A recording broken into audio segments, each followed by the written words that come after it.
Hello दोस्तों, welcome my YouTube channel. दोस्तों, आज हम सब देखेंगे राष्ट्रीय आपदा प्रबंधन अधिनियम 2005। तो दोस्तों, यदि आप यूपी लेखपाल की तैयारी कर रहे हैं तो ये सेशन आप सबके लिए मोस्ट इम्पॉर्टेंट है। दोस्तों, आज एक ही वीडियो में कंप्लीट हो जाएगा राष्ट्रीय आपदा प्रबंधन अधिनियम 2005। इसमें जितने भी धारा हैं इम्पोर्टेंट सब एकदम डिटेल में देखेंगे, ठीक है। और इसमें आप सबका कुछ नहीं छूटेगा, चाहे एनडीआरएफ हो चाहे एसडीआरएफ हो, ठीक है। सब एकदम डिटेल में कवर हो जाएगा। तो सबसे पहले आप सब वीडियो को लाइक कर दीजिए और चैनल को सब्सक्राइब कर दीजिए, ठीक है। तो चलते हैं, देखिए। तो सबसे पहले आप सब जान ही गए हैं कि किसके बारे में आज डिस्कस आप सबका होगा, राष्ट्रीय आपदा प्रबंधन अधिनियम 2005। इसका मतलब आज हम सब देखेंगे अधिनियम के बारे में, ठीक है। तो सबसे पहले कोई भी बिल होता है, कोई भी नियम कानून होता है ना, ठीक है। तो लोकसभा से, राज्यसभा से पास होता है, फिर उसके बाद राष्ट्रपति लास्ट में क्या करते हैं, सिग्नेचर करते हैं। तो सबसे पहले अधिनियम किस में आया था, राज्यसभा में आता। तो राज्यसभा से कब पास हुआ था, 28 नवंबर 2005 को, याद होना चाहिए सब, ठीक है। तो राज्यसभा से फिर कहाँ पर गया, लोकसभा में। और लोकसभा से कब पास हुआ, 12 दिसंबर 2005 को, ठीक है। जब लोकसभा से पास हो गया तब उसके बाद राष्ट्रपति के पास गया। तो राष्ट्रपति जी ने इस पर कब सिग्नेचर किया, 23 दिसंबर 2005 को। और लागू भी इसी दिन से हुआ, 23 दिसंबर 2005 से ही, ठीक है। तो इतनी सारी बातें देखिए, 3 बातें यहाँ लिखा गया, तीनों बहुत इंपॉर्टेंट है। तो सबसे पहले अधिनियम भी पूछ सकता है, 2005 का अधिनियम है। और राज्यसभा से कब पास हुआ, लोकसभा से कब पास हुआ, और राष्ट्रपति ने कब सिग्नेचर किया और कब से लागू हुआ। 3 बातें आप सब याद कर लीजिए, इम्पोर्टेंट है, ठीक है। आप सबको याद भी हो गया होगा। अब देखिए, इस अधिनियम की अगर हम बात करें तो जो राष्ट्रीय आपदा प्रबंधन अधिनियम 2005 है, इसमें कुल 11 लेसन हैं। तो अध्याय कुल कितने हैं, 11 लेसन हैं, ठीक है। और इसमें कुल 79 धाराएं हैं। धारा की हम बात करें तो कितनी धाराएं, 79। और लेसन की बात करें तो कितने लेसन है, 11। किस अधिनियम में, अधिनियम 2005, राष्ट्रीय आपदा प्रबंधन अधिनियम, ठीक है। तो सब लेसन को पहले देख लेते हैं, उसके बाद सब धाराओं को देखेंगे डिटेल में, ठीक है। अब देखिए, एक तरफ लिखा हुआ है लेसन, ठीक है, एक तरफ लिखा धारा और एक तरफ उसका टाइटल लिखा है, उसके विषय के बारे में लिखा है, ठीक है। तो जो लेसन 1 है, तो लेसन 1 में कुल कितनी धारा है, धारा 1 से लेकर 2 है। इसका मतलब 2 ही धारा है लेसन 1 में। और इसका जो टाइटल है क्या, परिभाषाएं हैं। अभी इसके बारे में संक्षेप में देख लीजिए, फिर इसके बारे में डिटेल देखेंगे। फिर लेसन 2 में कुल कितनी धारा है, धारा 3 से लेकर 13 तक है, लगभग 10 धारा है लेसन 2 में, ठीक है। और इसका टाइटल क्या है, राष्ट्रीय आपदा प्रबंधन प्राधिकरण। इम्पॉर्टेंट है, देखिए ये इम्पॉर्टेंट है आप सबको। और जो लेसन 3 है, लेसन 3 में कहाँ से कहाँ तक धारा है, धारा 14 से लेकर 24 तक, इसमें भी 10 धारा है लगभग, ठीक है। और एक इसकी बात करता है राज्य आपदा प्रबंधन प्राधिकरण। जैसे राष्ट्रीय स्तर पर होता है वैसे राज्य स्तर पर होता है, ठीक है। वैसे जिला स्तर पर देखिए, सबसे बड़ा आपका राष्ट्र, उसके बाद राज्य, उसके बाद जिला, तीनों पर क्या व्यवस्था की गई है इसके बारे में यहाँ पर आप सबको बताया जाएगा। तो लेसन 4 में किसका बात हुआ, देखिए राष्ट्रीय का बात हुआ गया, राज्य का बात होगा, अब जिला की बात होगा। तो जिला जो अध्याय 4 है, इसमें धारा है 25 से लेकर 34 तक। एक इसकी बात करता है जिला आपदा प्रबंधन प्राधिकरण का, ठीक है। और जो लेसन 5 है, इसमें धारा 35 से लेकर 40 तक है, ठीक है। और एक इसकी बात करता है आपदा प्रबंधन के लिए सरकार द्वारा उपाय, मतलब आपदा के समय सरकार कौन कौन से उपाय करेगा, ठीक है। तो एक इस लेसन में है, लेसन 5 में है, और धारा इसके अंतर्गत सब दिया गया है। और जो लेसन 6 है, लेसन 6 में एक ही धारा है, धारा नंबर 41, ठीक है। एक इसकी बात करता है अस्थानीय प्राधिकारी की, मोस्ट इम्पॉर्टेंट है क्योंकि एक ही धारा है, पूछ सकता है, ठीक है। और लेसन 7 में कौन कौन सी धारा है, धारा 42 से लेकर 43 तक, ठीक है, 2 धारा है, 42-43। और एक इसकी बात करता है राष्ट्रीय आपदा प्रबंधन संस्थान, मतलब राष्ट्रीय आपदा प्रबंधन से संबंधित कौन कौन से इंस्टीट्यूट होंगे, ये सब बात किस अध्याय में कहा गया, अध्याय 7 में कहा गया है, ठीक है। आगे क्या है, अध्याय 8 में क्या है, अध्याय 8 में धारा 44 से लेकर धारा 45 तक है। ठीक है, 2 धारा इसमें भी है। एक इसकी बात करता है, राष्ट्रीय आपदा मोचन बल की बात करता है। ठीक है, तो राष्ट्रीय आपदा मोचन बल किस लेसन में है, तो आप बताएंगे लेसन 8 में है। ठीक है, और अध्याय 9 लेसन 9 में कितनी धारा है, धारा 46 से लेकर धारा 50। और एक इसकी बात करता है, वित्त लेखा और संपरीक्षा की बात करता है। तो जाहिर बात है, आप सब जानते हैं जो भी संगठन बनते हैं उसमें पैसे भी लगते हैं। ठीक है, सो वित्त की बात किस लेसन में किया गया, धारा 9 में कहा गया है। ठीक है, धारा 9 नहीं, लेसन 9 में। और लेसन 10 में कितनी धारा हैं, धारा 51 से लेकर धारा 60 तक है लेसन 10 में। एक इसकी बात करता है अपराध और शक्तियों की, और लेसन 11 में धारा 61 से लेकर 79 तक प्रकीर्णन की बात करता है। ठीक है, तो दोस्तों आप सब अभी संक्षेप में देखे हैं लेसन और धाराएं और उससे संबंधित टाइटल। ठीक है, कि किस लेसन में कौन कौन सा धाराएं हैं, कौन कौन सा टाइटल है, ये बात करते हैं। अब इसके बारे में डिटेल देखेंगे। ठीक है, तो अब देखिए यहाँ से धाराएं आप सबका है, जो भी इम्पोर्टेंट धाराएं हैं लगभग सब देखेंगे। तो लेसन 1 में कितने धारा था, धारा 1 था, और धारा कौन सा था, 2। तो लेसन 1 में 2 ही धारा था। तो धारा 1 क्या कहता है, धारा 1 में बताया गया है संक्षिप्त नाम के बारे में, उसका विस्तार क्षेत्र है और प्रारंभ है। और जो धारा 1 है ना पूरे देश में लागू है। ठीक है, तो धारा 1 का टाइटल क्या है, संक्षिप्त नाम और विस्तार। आप इस नाम से ऐसे याद कर लीजिएगा। ठीक है, अब धारा नंबर 2 मोस्ट इम्पॉर्टेंट है। तो धारा नंबर 2 में क्या लिखा हुआ है, परिभाषाएं, याद कर लीजिएगा। अब धारा नंबर 2 के कुछ क्लॉज हैं। ठीक है, जैसे अगर हम ऐसे कहें, इस तरह से लिखा जाता है। ठीक है, धारा 2 का ऐसे सब एक साथ नहीं लिखा हुआ है, जैसे धारा 2 के का ऐसे सब है, धारा 2 के घा, धारा 2 का अंगा, धारा 2 का चा, धारा 2 का छा, धारा 2 का जा, है ना। तो कुछ परिभाषाएं हैं, कौन कौन सी परिभाषाएं आप सब याद कर लीजिए। देखिए धारा 2 के का में किसका परिभाषा दिया गया है, प्रभावित क्षेत्र। मान लेते हैं कोई ऐसा जगह है जहाँ पर आपदा आया है, तो वो आपदा किस प्रकार का था, कितना नुकसान हुआ, कैसा नुकसान हुआ ना, तो उस जो वहाँ का जो क्षेत्र प्रभाव में आया है उसका प्रभावित क्षेत्र की परिभाषा कैसा होगा। 21 धारा में कहा गया, धारा 2 के क्लॉज का में कहा गया है प्रभावित क्षेत्र की परिभाषा।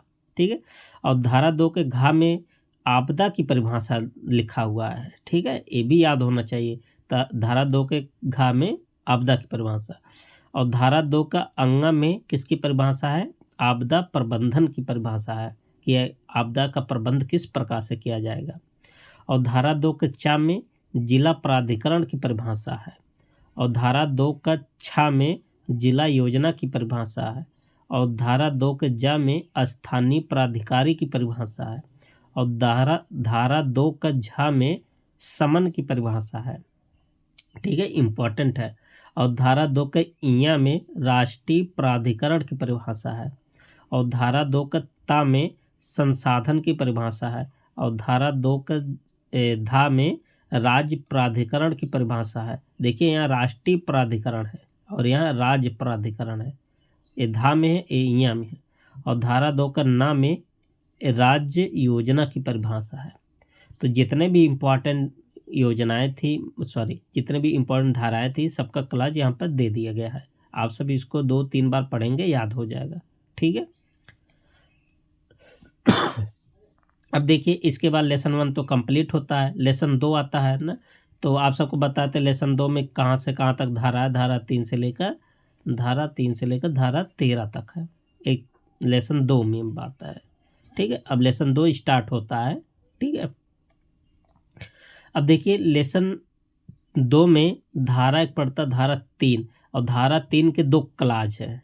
ठीक है, 1 और कौन सा 2, ऐसे यहाँ पर लिखा जाएगा। ठीक है, धारा 3 का क्लॉज 1 और धारा 3 का क्लॉज कौन सा हो गया, 2। तो 1 वाला यहाँ पर है और 2 वाला यहाँ पर है। ठीक है, तो उपधारा की बात हम करते हैं तो उपधारा कैसे लिखा जाता है, ऐसे लिखा जाता है। ठीक है, तो धारा 3 का उपधारा, 2 उपधारा है, तो धारा 3 का उपधारा 1 में क्या है और धारा 3 का उपधारा 2 में क्या है। तो सबसे पहले 1 की बात करते हैं। ठीक है, अच्छा, जो लेसन 2 था, लेसन 2 का टाइटल क्या था? टाइटल याद होना चाहिए, आप सबको बताए थे। टाइटल था राष्ट्रीय आपदा प्रबंधन प्राधिकरण। तो किसकी बात करता है? राष्ट्रीय आपदा प्रबंधन प्राधिकरण, ये टाइटल। अब ये कहाँ तक चलेगा? 3 से लेकर 13 तक सब इसी के बारे में डिस्कस होगा। ठीक है, तो जो धारा 3 के उपधारा 1 में कहा गया है कि राष्ट्रीय आपदा प्रबंधन प्राधिकरण की स्थापना के बारे में, ये कहाँ पर कहा गया है? धारा 3 के उपधारा 1 में कहा गया है। ठीक है, तो और दूसरा उपधारा में क्या कहा गया? धारा 3 के दूसरा में, ये जो राष्ट्रीय आपदा प्रबंधन प्राधिकरण बनेगा, इसकी संरचना क्या है? इसकी संरचना के बारे में कौन सी धारा है? धारा 3 के क्लास 2 में है। ठीक है, याद कर लीजिएगा। अब देखिए, जो राष्ट्रीय आपदा प्रबंधन प्राधिकरण की स्थापना होगा ना, तो इसका अध्यक्ष भी बनेगा। तो इसका जो पदेन अध्यक्ष बनेगा ना, पदेन अध्यक्ष कौन होता है? तो पीएम होता। पीएम मतलब प्रधानमंत्री, याद कर लीजिए। तो राष्ट्रीय आपदा प्रबंधन प्राधिकरण की जो पदेन अध्यक्ष होता है, कौन होता है? पीएम। और जो राष्ट्रीय आपदा प्रबंधन प्राधिकरण है, इसकी संरचना कहाँ पर कहा गया? धारा 3 के क्लास, धारा 3 का उपधारा 2 में कहा गया है। अब चलते हैं इसकी संरचना के बारे में, देखते हैं कि राष्ट्रीय आपदा प्रबंधन प्राधिकरण की संरचना कैसे होती है। तो इसमें तो एक अध्यक्ष होता है सबसे पहले, वो अध्यक्ष कौन होता है? पीएम होता है। ठीक है, और 9 से अनधिकृत सदस्य, इसका मतलब 9 से ज़्यादा इसमें सदस्य नहीं हो सकते। एक अध्यक्ष होगा और 9 सदस्य होते हैं। ठीक है, कितने सदस्य होते हैं ये आप सबसे पूछा जा सकता है। 9 सदस्य होते हैं, एक अध्यक्ष और 9 सदस्य होते हैं। और 9 से अनधिकृत सदस्यों के नामों का निर्देशन प्राधिकरण का अध्यक्ष करता है। और जो 9 सदस्य बनते हैं ना, इनके जो नामों का निर्देश देता है, कौन देता है? प्राधिकरण का अध्यक्ष। और आप जानते हैं प्राधिकरण का अध्यक्ष कौन होता है? पीएम होता है। और इसी 9 सदस्य में से एक को क्या बना दिया जाता है? उपाध्यक्ष बना दिया जाता है। ठीक है, तो इतनी सारी बातें आप सबको याद होनी चाहिए। और इसी धारा में कहा गया है इसके पदावधि के बारे में, सेवा शर्तें के बारे में। ठीक है, क्लास 2 में कहा गया है। तो आशा करते हैं आप सबको अच्छे से समझ में आया होगा। अब चलते धारा नंबर 4 पर। ठीक है, अब देखिए धारा नंबर 4 क्या कहता है कि जो राष्ट्रीय आपदा प्रबंधन प्राधिकरण था, इसका अधिवेशन होगा। तो सबसे पहले अभी धारा 3 में आपने सीखा कि राष्ट्रीय आपदा प्रबंधन प्राधिकरण, उसकी संरचना क्या होगा, उसका गठन क्या होगा। अब राष्ट्रीय आपदा प्रबंधन प्राधिकरण तो बन गया है। ठीक है, जब बन गया है संस्थान, तो अब उसका अधिवेशन भी होगा। तो इसके अधिवेशन के बारे में किस धारा में बोला गया है? धारा 4 में। धारा 4 में बताया गया है कि राष्ट्रीय प्राधिकरण के अधिवेशन के बारे में। ठीक है, अब जो इसका अधिवेशन होगा राष्ट्रीय आपदा प्रबंधन प्राधिकरण का, इसकी अध्यक्षता कौन करता है? ये आप सबसे पूछा जाएगा। तो राष्ट्रीय आपदा प्रबंधन प्राधिकरण के अधिवेशन की अध्यक्षता अध्यक्ष महोदय करता है।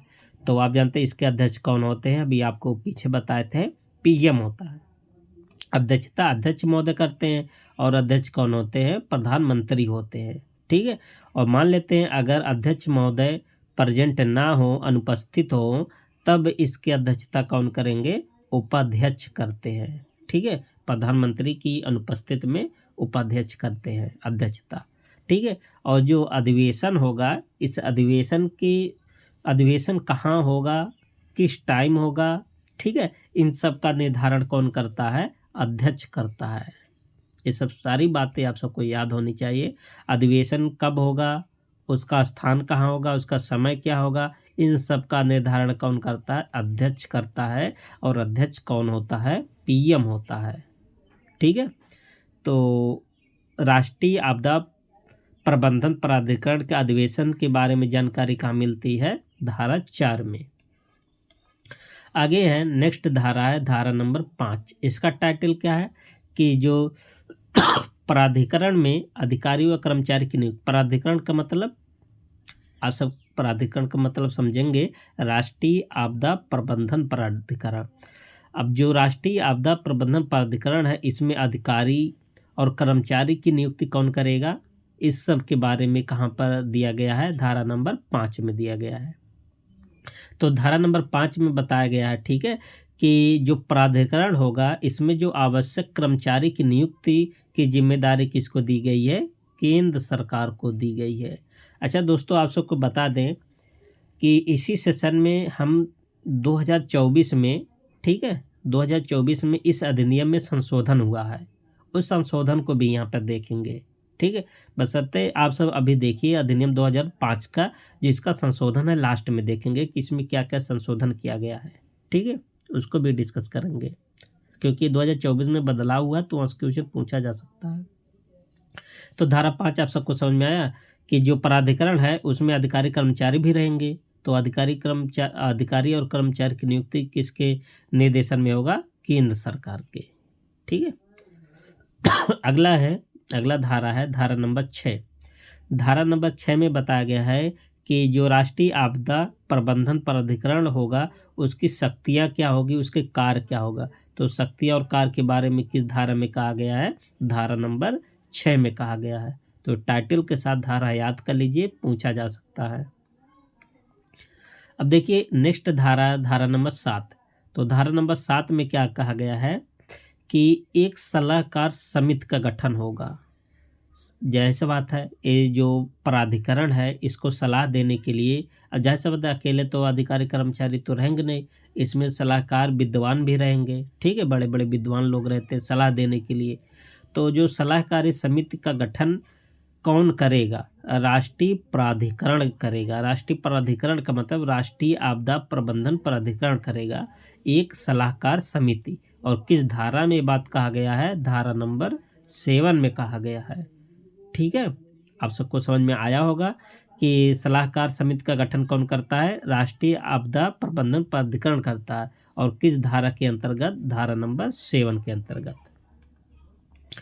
अब आगे क्या है देखिए, सलाहकार समिति हो गया, तो धारा 8 में किसकी बात किया गया है, राष्ट्रीय कार्यकारिणी समिति का गठन। तो जैसा होता है इसका काम करने के लिए इसका क्या प्रारूप होगा, कामकाज करने के लिए एक कार्यकारिणी समिति का गठन होगा। तो कार्यकारिणी समिति के बारे में किस में कहा गया है, धारा नंबर 8 में। सलाहकारी समिति धारा नंबर 7 में, ठीक है, कार्यकारिणी समिति धारा नंबर 8 में, ठीक है। आप सब ऐसे ही रिलेट करके याद करेंगे, याद हो जाएगा। और जो कार्यकारिणी समिति होगा इसका जो पदेन अध्यक्ष होगा भारत सरकार का सचिव होगा, ये भी आप सब याद कर लीजिए, ठीक है। जो राष्ट्रीय कार्यकारिणी समिति होगा इसका पदेन अध्यक्ष कौन होगा, भारत सरकार का सचिव होगा। और 21 धारा में बोला गया है, धारा नंबर 8 में। अब देखिए ये जो कार्यकारिणी समिति होगा ना, इसके पास बहुत सारा काम रहता है, जब आपदा आता है ना बहुत सारा काम हो जाता है। तो ये अपना बोझ कम करने के लिए ये जो कार्यकारिणी समिति है ना, उप समितियाँ भी बनाएगा, ठीक है। तो यही है, आगे धारा नंबर उसी का जिक्र होगा। धारा नंबर 9 में किसका जिक्र है, उप समितियाँ का, ठीक है। तो उप समितियों का गठन किस धारा के अंतर्गत होगा, धारा नंबर 9 के अंतर्गत होगा। और जो उप समितियों का गठन कार्यकारिणी समिति द्वारा किया जाएगा, ठीक है। तो कार्यकारिणी समिति का गठन किस धारा में किया गया था, धारा नंबर 8 में किया गया था, ठीक है। अब देखिए ये जो उप समितियाँ होगा ना, उप समितियाँ एक से अधिक उप समितियाँ बना सकती है। कौन बनाएगा, कार्यकारी समिति। तो कार्यकारी समिति किस धारा में था, धारा 8 में। और इसका अध्यक्ष कौन था, सचिव है, भारत सरकार का सचिव, ठीक है। और देखिए आगे है अगला धारा क्या, धारा नंबर 10। तो धारा नंबर 10 में किसका जिक्र है, तो कार्यकारिणी समिति की शक्तियाँ और कृत्य के बारे में। तो जाहिर बात है कार्यकारी समिति इसका गठन 8 में किया गया था, इसकी क्या शक्तियाँ होगी, इसका क्या काम होगा, इस सब के बारे में किस धारा में बताया गया, धारा नंबर 10 में बताया गया है। और जो कार्यकारिणी समिति होगा ना, तो जाहिर सी बात एक योजना बनाती है, तो राष्ट्रीय योजना आगे डिस्कस होगा। तो राष्ट्रीय योजना कौन बनाता है? यही कार्यकारिणी समिति, ठीक है। तो बशर्ते आप सब याद कर लीजिए, धारा नंबर 10 का टाइटल क्या है? कार्यकारिणी समिति की शक्तियां और उसका कृत्य, ठीक है, कृत्य है। आगे क्या है? धारा नंबर 11। धारा नंबर 11 में क्या है? इसका टाइटल है, तो राष्ट्रीय योजना की जानकारी किस धारा में मिलती है? धारा नंबर 11 में मिलती है, ठीक है। और राष्ट्रीय योजना कौन बनाता है? अभी आप सबको बताए थे, देखिए। तो राष्ट्रीय योजना कौन बनाता है? कार्यकारिणी समिति बनाता है। और राष्ट्रीय योजना के बारे में जानकारी कहाँ पर मिलती है? धारा नंबर 11 में मिलती है, ठीक है। अब देखिए, जो राष्ट्रीय योजना बनता है ना, तो राष्ट्रीय योजना, तो राष्ट्रीय मतलब पूरे देश के लिए होगा। तो संपूर्ण देश के लिए आपदा प्रबंधन पर बनाई गई योजना को ही क्या बोला जाता है? राष्ट्रीय योजना बोला जाता है, ठीक है। अब देखिए, जो राष्ट्रीय योजना है,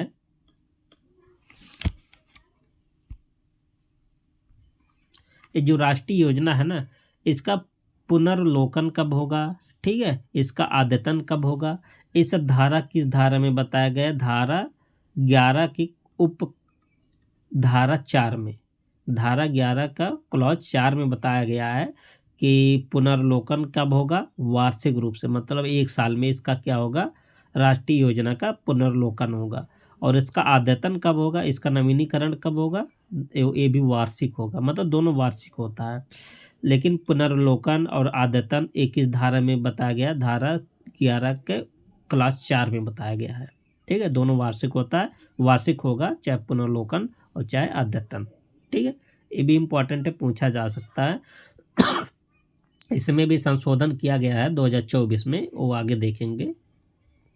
अब देखिए, धारा 11 का क्लास 5 है, ठीक है। अब इसमें क्या बोला गया है कि केंद्र वित्त का समुचित प्रबंध करेगा। मतलब इन सब के बारे में जो वित्त का प्रबंध करने की जिम्मेदारी किसको दिया गया है? केंद्र सरकार को दिया गया है। तो किस धारा में बोला गया? धारा 11 के 5 में, ठीक है। अगली धारा क्या है? अगली धारा धारा नंबर 12। तो 12 में क्या कहा गया है कि राहत के न्यूनतम मानक के लिए मार्गदर्शक सिद्धांत। अब न्यूनतम मानक क्या होगा, इसके बारे में आप सब समझ लीजिए। देखिए, धारा 12 में क्या कहता है? मान लेते कोई क्षेत्र है, ठीक है, यहाँ बहुत बड़ी मात्रा में कोई आपदा आ गया, मान लेते तूफान हो गया, तूफान, यहाँ पे जन धन की हानि बहुत ज़्यादा होगी, ठीक है। अब सबसे पहले इसका मानक क्या रखा जाएगा? जो जैसे जब राहत का काम होगा तो कुछ ना कुछ उपाय किया जाएगा। तो सबसे पहले क्या होगा? राहत कैंप यहाँ पर लगाया जा सकता है, ठीक है। पीने के पानी की व्यवस्था होनी चाहिए, खाद्य की व्यवस्था होनी चाहिए, मतलब खाने पीने की व्यवस्था होनी चाहिए, और चिकित्सक की भी व्यवस्था होनी चाहिए, लाइट की व्यवस्था होनी चाहिए, ठीक है।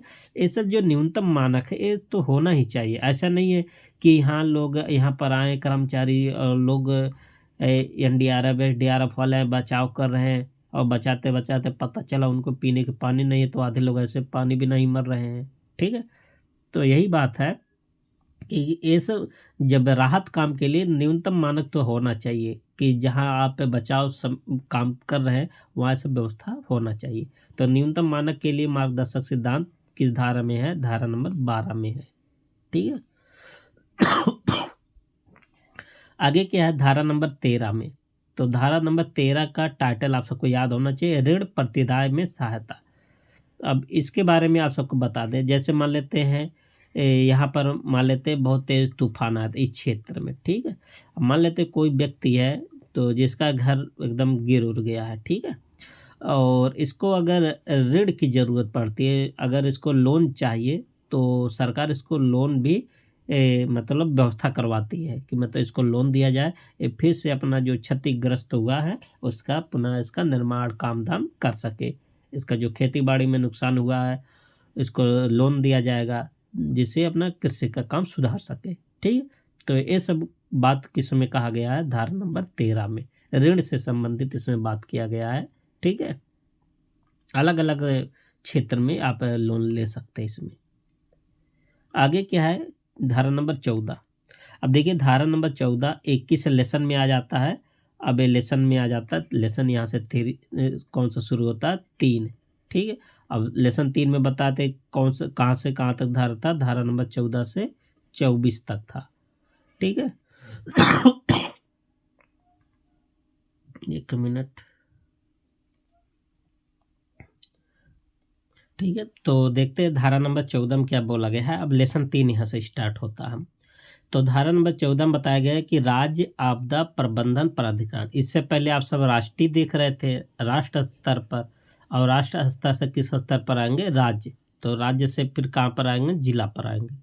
ठीक है, तो राज्य स्तर पर हम देख रहे हैं अब कि राज्य आपदा प्रबंधन प्राधिकरण की स्थापना के बारे में किस धारा में बताया गया है, धारा नंबर 14 में। मोस्ट इम्पॉर्टेंट है। और धारा नंबर 14 की कुछ क्लाज हैं, आप सबको याद होना चाहिए। ठीक है, तो धारा नंबर 14 के उपधारा 1 में बोला गया है कि स्थापना की जिम्मेदारी राज्य सरकार को दी गई है। तो राज्य आपदा प्रबंधन प्राधिकरण की स्थापना की जिम्मेदारी किसको दिया गया है, राज्य सरकार को। 21 धारा में बताया गया, धारा नंबर 14 के क्लाज 1 में। ठीक है, अब जो राज्य आपदा प्रबंधन प्राधिकरण है, इसकी संरचना क्या होगी, तो संरचना के बारे में कौन सी धारा है, धारा नंबर 14 के क्लाज 2 में है, राष्ट्रीय आपदा प्रबंधन प्राधिकरण की संरचना। ठीक है, अब संरचना इसके बारे में देख लेते हैं कि इसमें सबसे पहले एक अध्यक्ष होगा। जो अध्यक्ष होता है वो कौन होता है, सीएम होता है। और 9 से अनधिकृत सदस्य, इसका मतलब अधिकतम कितने सदस्य होते हैं, 9 सदस्य होते हैं। ठीक है, और इन्हीं 9 सदस्यों में से एक को बना दिया जाता है, उपाध्यक्ष बना दिया जाता है। ठीक है, तो जो राज्य आपदा प्रबंधन प्राधिकरण की संरचना किस धारा में है, धारा नंबर 14 के 2 में है। और इसकी स्थापना किस में कहा गया है, राज्य आपदा प्रबंधन प्राधिकरण की स्थापना की जिम्मेदारी किसको दिया गया है, राज्य सरकार को दिया गया है। ये धारा नंबर 14 के 1 में कहा गया है। ठीक है, अब क्लॉज 3 में क्या है, देखिए धारा 14 के क्लॉज 3 में बताया गया है कि अध्यक्ष किसी को भी सदस्य में से, आप जानते हैं, अभी आप सबको ये बात ऊपर बता दे, जो 9 सदस्य होते हैं ना, इन्हीं 9 सदस्य में से एक सदस्य को क्या बना दिया जाता है, उपाध्यक्ष बना दिया जाता है। 21 धारा में कहा गया, धारा नंबर 14 के 3 में कहा गया है क्लाज में। ठीक है, और एक कौन बनाता है, अध्यक्ष बनाता है, अध्यक्ष मतलब सीएम बनाता है।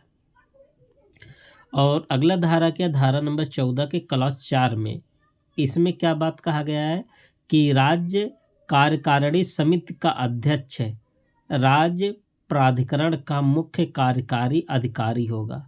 जो राज्य कार्यकारिणी समिति का अध्यक्ष होगा ना, वो कौन होगा, राज्य प्राधिकरण का मुख्य कार्यकारी अधिकारी होगा। ठीक है, और धारा नंबर 14 के क्लास 5 में क्या कहा गया है कि सदस्यों की पदावधि और शर्त, मतलब जो भी अध्यक्ष सदस्य होंगे, जो भी होगा, मतलब सदस्यों की बात किया, अध्यक्ष की नहीं, सदस्यों की पदावधि क्या होगा, उसके कार्य क्या होगा, शर्तें क्या होगा, ये सब धारा 14 के 5 में, क्लास 5 में कहा गया है। ठीक है, अगला धारा कौन सा, धारा नंबर 15, इसका टाइटल क्या है कि राज्य प्राधिकरण का अधिवेशन। जाहिर सी बात है, जो राज्य आपदा प्रबंधन प्राधिकरण बन गया, 14 में बन गया, अब उसका अधिवेशन क्या होगा। जैसे आप सब राष्ट्रीय स्तर पर पढ़ रहे थे ना, अब वैसे राज्य स्तर पर पढ़ेंगे। अगर आप ध्यान से पढ़े होंगे तो आप सब एकदम वैसे सेम टू सेम पैटर्न, एकदम पैरेलल पैटर्न चल रहा। जैसे राज्य स्तर के लिए पढ़े, केंद्र राष्ट्रीय स्तर के लिए पढ़े, वैसे राज्य स्तर के लिए पढ़ रहे हैं। ठीक है, तो राज्य प्राधिकरण का अधिवेशन किस धारा में कहा गया, धारा नंबर 15 में कहा गया है। ठीक है, और जो राज्य आपदा प्रबंधन प्राधिकरण होगा, इसकी अध्यक्षता कौन करेगा, अध्यक्ष करता है। और अध्यक्ष कौन करता है, राज्य आपदा प्रबंधन प्राधिकरण का, तो आप सबको भी ऊपर बताए हैं, सीएम होता अध्यक्ष। और जो राज्य आपदा प्रबंधन प्राधिकरण का जो अधिवेशन होता है, इसका स्थान कौन सा होगा, समय कब होगा, इन सब का निर्धारण कौन करता है, अध्यक्ष करता है। अध्यक्ष का मतलब सीएम, क्योंकि सीएम होता है। अब मान लेते हैं इसकी अध्यक्षता करते समय अध्यक्ष अनुपस्थित हो। ठीक है, जब अध्यक्ष अनुपस्थित होगा तो इसकी अध्यक्षता कौन करेगा, उपाध्यक्ष करता है। और उपाध्यक्ष कौन होता है? जो 9 सदस्य होता है, इसी में से एक सदस्य को क्या बना दिया जाता है? मुख्यमंत्री के द्वारा या अध्यक्ष के द्वारा उपाध्यक्ष बना दिया जाता है। ठीक है, ये बात हम आप सबको ऊपर बताए थे, 14 के क्लास 1 में कहा गया है। आगे क्या है, अगली धारा क्या, धारा नंबर 16। तो इसमें बताएगी राज्य प्राधिकरण में अधिकारी और कर्मचारी की नियुक्ति।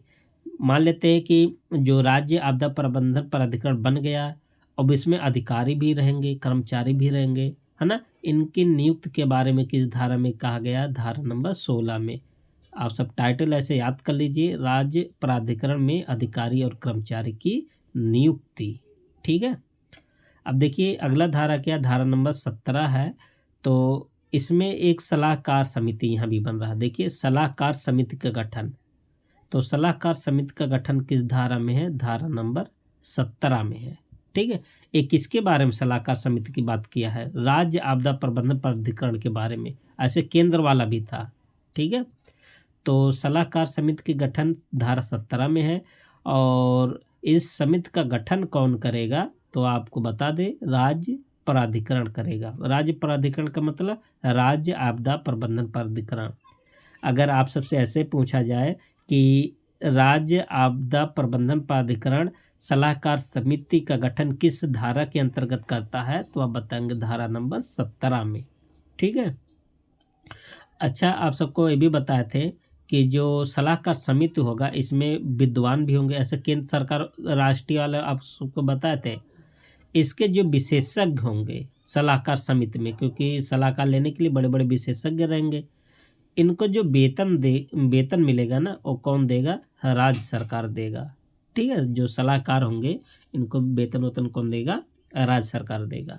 ठीक है, आगे क्या है, धारा नंबर 18 में देखिए, इसमें बताया गया कि राज्य प्राधिकरण की शक्तियां और कृत्य। जो राज्य प्राधिकरण है, राज्य प्राधिकरण मतलब राज्य आपदा प्रबंधन प्राधिकरण की शक्तियां और कृत्य के बारे में कहाँ पर कहा गया है? धारा नंबर 18 में कहा गया है। ठीक है, तो टाइटल आप सब याद कर लीजिए। और धारा नंबर 19 पर आते हैं। धारा नंबर 19 में क्या है? राहत के लिए न्यूनतम मानक संबंधी मार्गदर्शक सिद्धांत। जैसे राष्ट्रीय स्तर पर आप सबको बताए थे, ठीक है, कि मान लेते कहीं पर आपदा आ गया, ठीक है, तो मिनिमम मानक क्या होगा? जैसे वहाँ पर पानी की व्यवस्था होना चाहिए, पीने की पानी की व्यवस्था, चिकित्सा की व्यवस्था, राहत कैंप की व्यवस्था, है ना। तो ये सब न्यूनतम मानक तो होना चाहिए। तो राज्य स्तर पर बात आप सब कर रहे हैं, तो धारा नंबर किस में कहा गया है? धारा नंबर 19 में कहा गया है। ठीक है, आगे क्या है, धारा नंबर 20 में देखिए, धारा नंबर 20 में क्या है, इसका टाइटल क्या है कि राज्य कार्यकारिणी समिति का गठन। तो राज्य इम्पोर्टेंट, मोस्ट इम्पोर्टेंट है, याद कर लीजिए। तो राज्य कार्यकारिणी समिति का गठन किस धारा में कहा गया है? धारा नंबर 20 में कहा गया। अच्छा, राज्य कार्यकारिणी समिति का गठन कौन करेगा? जैसे राष्ट्रीय स्तर वाला था वैसे यहाँ भी है, तो राज्य प्राधिकरण करेगा इसका गठन। जो राज्य कार्यकारिणी समिति, इसका गठन कौन करेगा? राज्य प्राधिकरण। अच्छा, इसका अध्यक्ष कौन होता है? सीएम होता है इसका अध्यक्ष। ठीक है, और अध्यक्ष कौन होगा? ध्यान देना, हम इसका अध्यक्ष बताए सीएम, जो आप सब ऊपर पढ़ के आ चुके हैं। और जो राज्य कार्यकारिणी समिति होगा, इसका अध्यक्ष कौन होगा? इसका अध्यक्ष होगा राज्य सरकार का मुख्य सचिव, अधिकारी होगा इसका अध्यक्ष। ठीक है, जैसे केंद्र में था, केंद्र का सचिव था, वैसे राज्य में राज्य का सचिव। आगे है धारा नंबर 21। धारा नंबर 21 में उप समितियां का गठन इसमें किया जाएगा। ठीक है, तो उप समितियां का गठन किसके बारे में बताया गया? ये देखिए, राज्य की बात कर रहा है, जो राज्य स्तर पर जो राज्य आपदा प्रबंधन प्राधिकरण, इसके अंतर्गत उप समितियां का गठन है। ठीक है, तो राज्य कार्यकारिणी समिति द्वारा किया जाएगा उप समितियां का गठन। ठीक है, ऐसे आप केंद्र वाले में भी पढ़े थे, ऊपर पढ़ाएं आप सबको। तो इसका अध्यक्ष कौन होगा? तो राज्य कार्यकारिणी समिति अपने में से अध्यक्ष बनाएंगे। जो राज्य कार्यकारिणी समिति था ना, उसी में से किसी को इसमें अध्यक्ष बना देगा। ठीक है, और धारा नंबर 22 में क्या है तो राज्य कार्यकारिणी समिति के कृत्य, तो जो राज्य कार्यकारिणी जो समिति बना है उसके कौन कौन सा कृत्य है, काम है, ये सब किस धारा में है? धारा नंबर 22 में है। आप सब याद कर लीजिए, मोस्ट इम्पॉर्टेंट है। और धारा नंबर 23 की अगर हम बात करें तो राज्य योजना, अच्छा वहाँ पर था राष्ट्रीय योजना और यहाँ पर क्या पढ़ रहे हैं? राज्य योजना। तो राज्य योजना के बारे में किस धारा में बताया गया है? धारा नंबर 23 में। जो राज्य योजना है ना, तो राज्य कार्यकारिणी समिति बनाती है। तो राज्य योजना कौन बनाता है? राज्य कार्यकारिणी समिति बनाता है। और जो राज्य योजना में जो पैसे मिलते हैं, इसमें जो पैसे का वित्त का आवंटन होता है वो कौन करता है? राज्य सरकार करता है। ठीक है। और राज्य योजना क्या है? प्रत्येक राज्य के लिए आपदा संबंधी योजना, मतलब जो राज्य योजना होता है प्रत्येक राज्य अपना अपना मतलब राज्य योजना बनाता है। ठीक है। ये सबसे इम्पोर्टेंट ये बात है कि राज्य योजना का अनुमोदन कौन करता है, ये आप सबसे पूछ लेगा तो आप सब कंफ्यूज हो जाएंगे। जो राज्य योजना होता है ना, इसका अनुमोदन कौन करता है? राज्य प्राधिकरण द्वारा इसका अनुमोदन होता है। और राज्य प्राधिकरण का अध्यक्ष कौन होता है? सीएम होता है। आप सबको ऊपर बता दिए हैं, मोस्ट इम्पॉर्टेंट है। ठीक है। और देखिए बनाता है तो राज्य कार्यकारिणी समिति बनाता है। ठीक है। और लेकिन इसका अनुमोदन कौन करता है? राज्य प्राधिकरण करता है। और यहाँ भी देखिए इसका जो पुनर्वलोकन है या अद्यतन है, इसका भी कैसा होता है? वार्षिक होता है। केंद्र वाला भी वार्षिक होता है, यहाँ भी इसका वार्षिक होता है।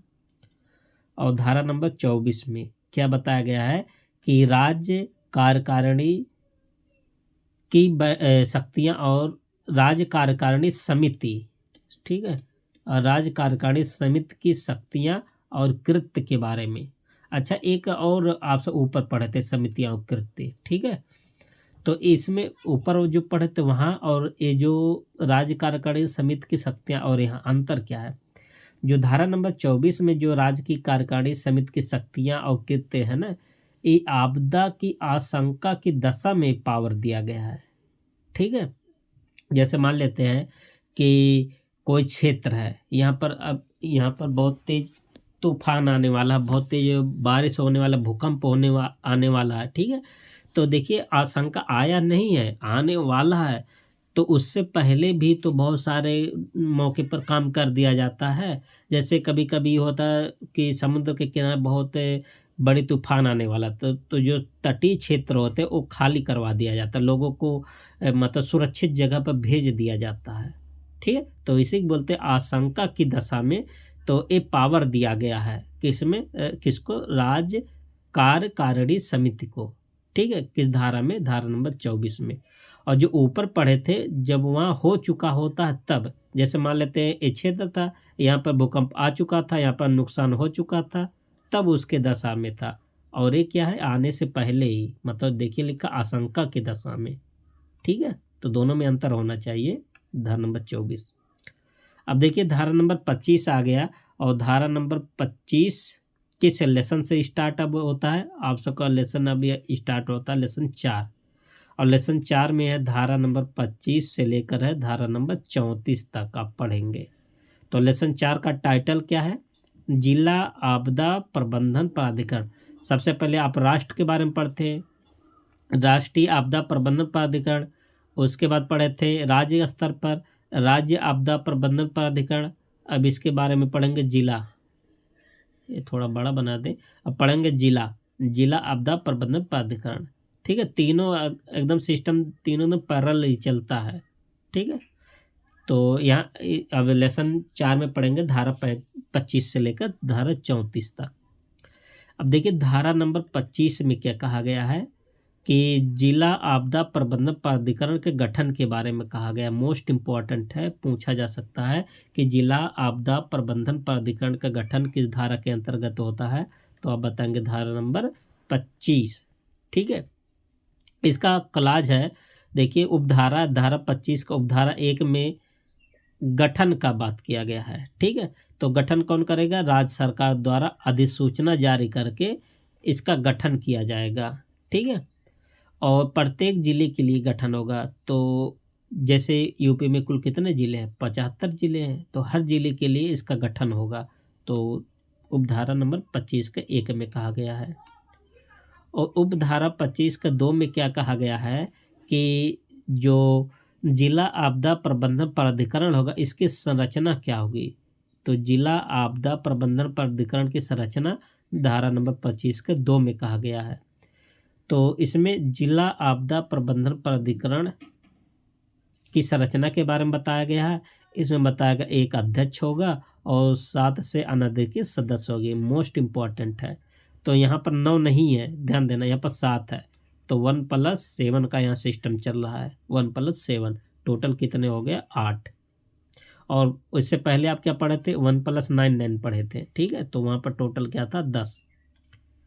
और संरचना के बारे में 25 के 2 क्लास बताएंगे, लेकिन 25 के धारा 2 का 25 के का में क्या कहा गया है? इसका जो पदेन अध्यक्ष होगा ना, डीएम होगा, डिस्ट्रिक्ट मजिस्ट्रेट होगा, ठीक है। जो जिला आपदा प्रबंधन प्राधिकरण होगा, इसका पदेन अध्यक्ष किसको बनाया जाता है? डीएम को बनाया जाता है, ठीक है। 21 धारा में कहा गया, धारा 25 के 2 के का में। आगे क्या है? एक धारा और है, देखिए धारा 25 के 2 के खा में क्या बताया गया? खा मतलब बी कह लीजिए। इसका पदेन सह अध्यक्ष है। तो पदेन सह अध्यक्ष किसको बनाया जाता है? स्थानीय प्राधिकारी को, निर्वाचित प्रतिनिधि जो होता है ना, उसी को बनाया जाता है सह अध्यक्ष, ठीक है। अगला धारा है धारा नंबर 26। देखिए धारा नंबर 26 में क्या कहा गया है कि जिला प्राधिकरण की अध्यक्ष की शक्ति, मतलब जो जिला आपदा प्रबंधन प्राधिकरण होगा, उसका जो अध्यक्ष होगा, उसके शक्ति के बारे में। अध्यक्ष तो आप सब जान ही गए हैं कौन होता है? डीएम होता है। इसके बारे में शक्ति की बात किया। तो जिला प्राधिकरण के अधिवेशन, ठीक है। तो जिला प्राधिकरण का अधिवेशन, जैसे राष्ट्रीय वाला कर आप पढ़े थे, राज्य वाला कर रहे थे, उसकी अध्यक्षता मुख्यमंत्री करता था। राष्ट्रीय आपदा प्रबंधन प्राधिकरण की अध्यक्षता कौन करता था? पीएम करता था। वैसे जिला प्रबंधन प्राधिकरण की अध्यक्षता कौन करता है? डीएम करता है, क्योंकि डीएम अध्यक्ष होता है, तो अध्यक्ष महोदय करेगा, ठीक है। आगे देखिए एक धारा और, धारा नंबर 27। धारा नंबर 27 में क्या कहा गया? इसके अधिवेशन की बात किया गया। किसका अधिवेशन? जिला आपदा प्रबंधन प्राधिकरण का अधिवेशन किस धारा में है? धारा नंबर 27 में है, ठीक है। तो यहाँ पर देखिए लिखा है जिला प्राधिकरण के अधिवेशन के बारे में जानकारी कहाँ मिलेगी? धारा नंबर 27 में। और अधिवेशन का निर्णय कौन लेगा? अध्यक्ष लेगा। अध्यक्ष इसका कौन होता है? डीएम होता है, ठीक है। मतलब कब इसका अधिवेशन होगा, कहाँ होगा, ठीक है, इन सब का निर्धारण कौन करता है? अध्यक्ष करता है। आगे क्या? धारा नंबर 28। तो धारा नंबर 28 में क्या है? सलाहकारी समिति और अन्य समितियों का गठन। तो अच्छा, कौन सा सलाहकारी? जिला स्तर वाला है, ठीक है। तो आप ऐसे 3 पढ़ चुके हैं, राष्ट्रीय वाला, फिर राज्य वाला, अब जिला वाला पढ़ रहे हैं। तो अगर आपसे से पूछा जाए कि जिला स्तर पर सलाहकारी समिति और अन्य समितियों का गठन किस धारा में है? धारा नंबर 28 में है, ठीक है। अब इसके कुछ क्लास के बारे में देख लेते हैं, ठीक है, इम्पोर्टेंट है। देखिए धारा नंबर 28 के 1 में क्या कहा गया है?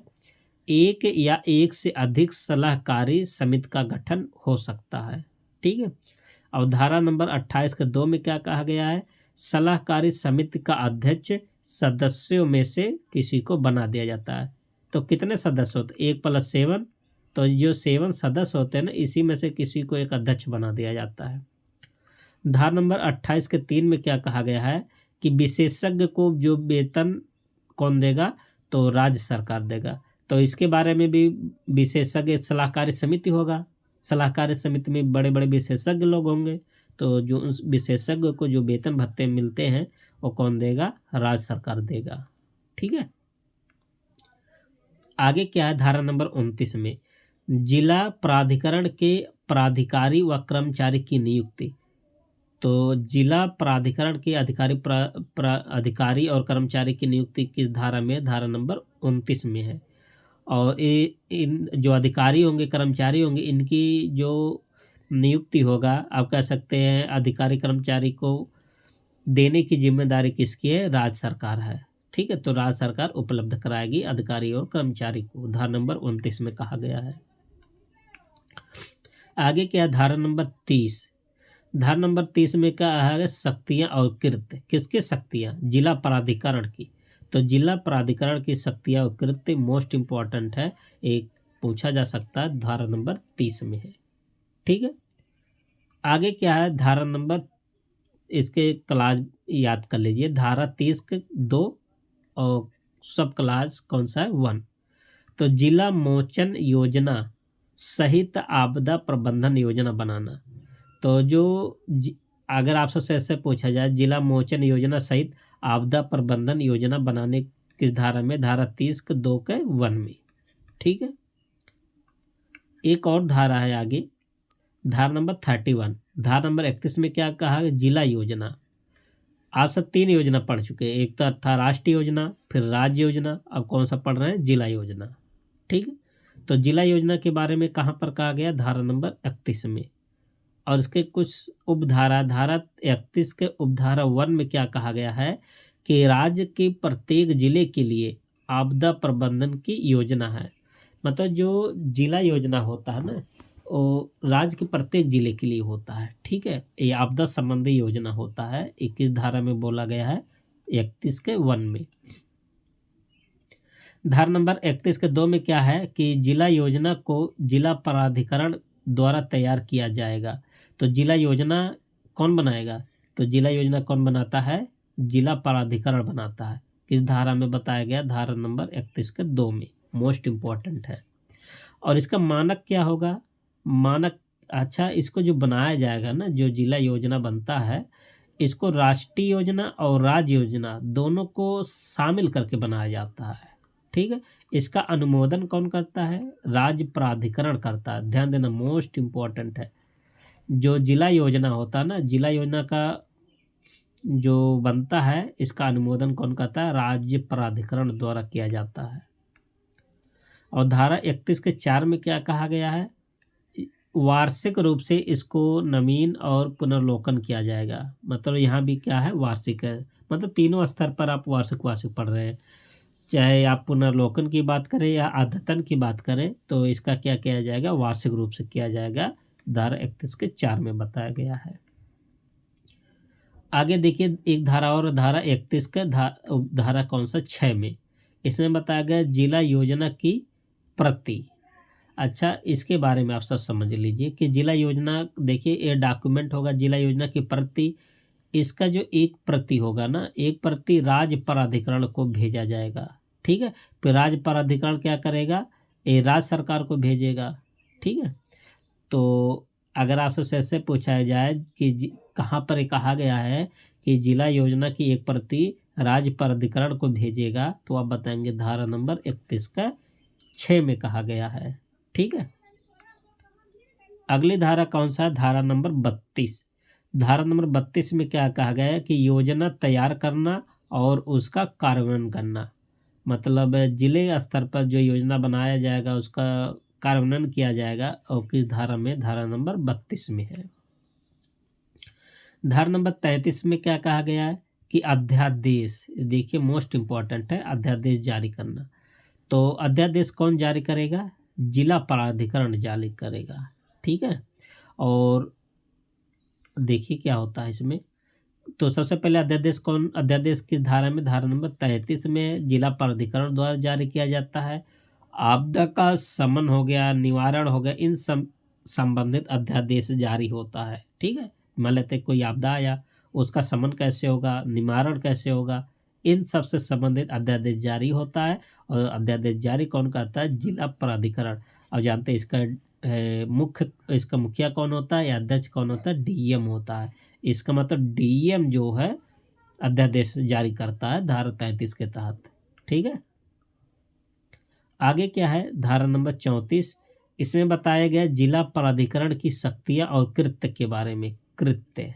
ठीक है, और आपदा की आशंका की दशा में, ध्यान देना, आपको जो ऊपर कृत्य मिला था और आपदा हो चुका था, आपदा के दौरान कृत्य था, ये आपदा की आशंका की दशा में, मतलब अभी आप सबको ऊपर बताए थे, जैसे मान लेते हैं कोई मान लेते हैं क्षेत्र है, फिर ठीक है यहाँ पर बहुत तेज भूस्खलन होना है, भूकंप आना है, तो आने से पहले क्या क्या यहाँ पर व्यवस्था कर देनी चाहिए। तो इस सब के बारे में कृत्य कहाँ पर दिया गया है, धारा नंबर 34 में। ठीक है, अब इसके बाद देखते हैं अध्याय 5 शुरू होता है। ठीक है, आगे इसके बारे में देखते हैं अध्याय 5 में। देखिए अध्याय 5 में क्या लिखा है, इसका टाइटल क्या है कि आपदा प्रबंधन के लिए सरकारी उपाय, मतलब जो भी आपदा आ जाता है, ठीक है, उसमें सरकार का क्या क्या उपाय होगा, इस सब के बारे में बताया गया है अध्याय 5 में। और अध्याय 5 में आप सब जानते हैं कहाँ से कहाँ तक धारा है, धारा नंबर 35 से लेकर 40 तक। तो धारा 35 से लेकर 40 तक किस अध्याय में पढ़ेंगे, अध्याय नंबर 5 में पढ़ेंगे।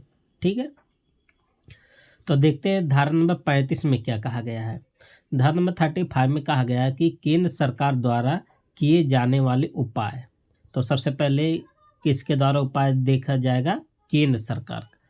अब देखिए आप सबको बता दें, केंद्र स्तर पर राष्ट्रीय आपदा प्रबंधन प्राधिकरण, फिर राज्य स्तर पर राज्य आपदा प्रबंधन प्राधिकरण, उसका जिला स्तर पर जिला आपदा प्रबंधन प्राधिकरण, तीनों के बारे में पढ़ चुके हैं। ठीक है, अब देखते हैं अलग अलग क्या योगदान है सरकार का, केंद्र सरकार फिर राज्य सरकार। ठीक है, तो केंद्र सरकार द्वारा किए जाने वाले उपाय किस धारा में लिखा गया, धारा नंबर 35 का।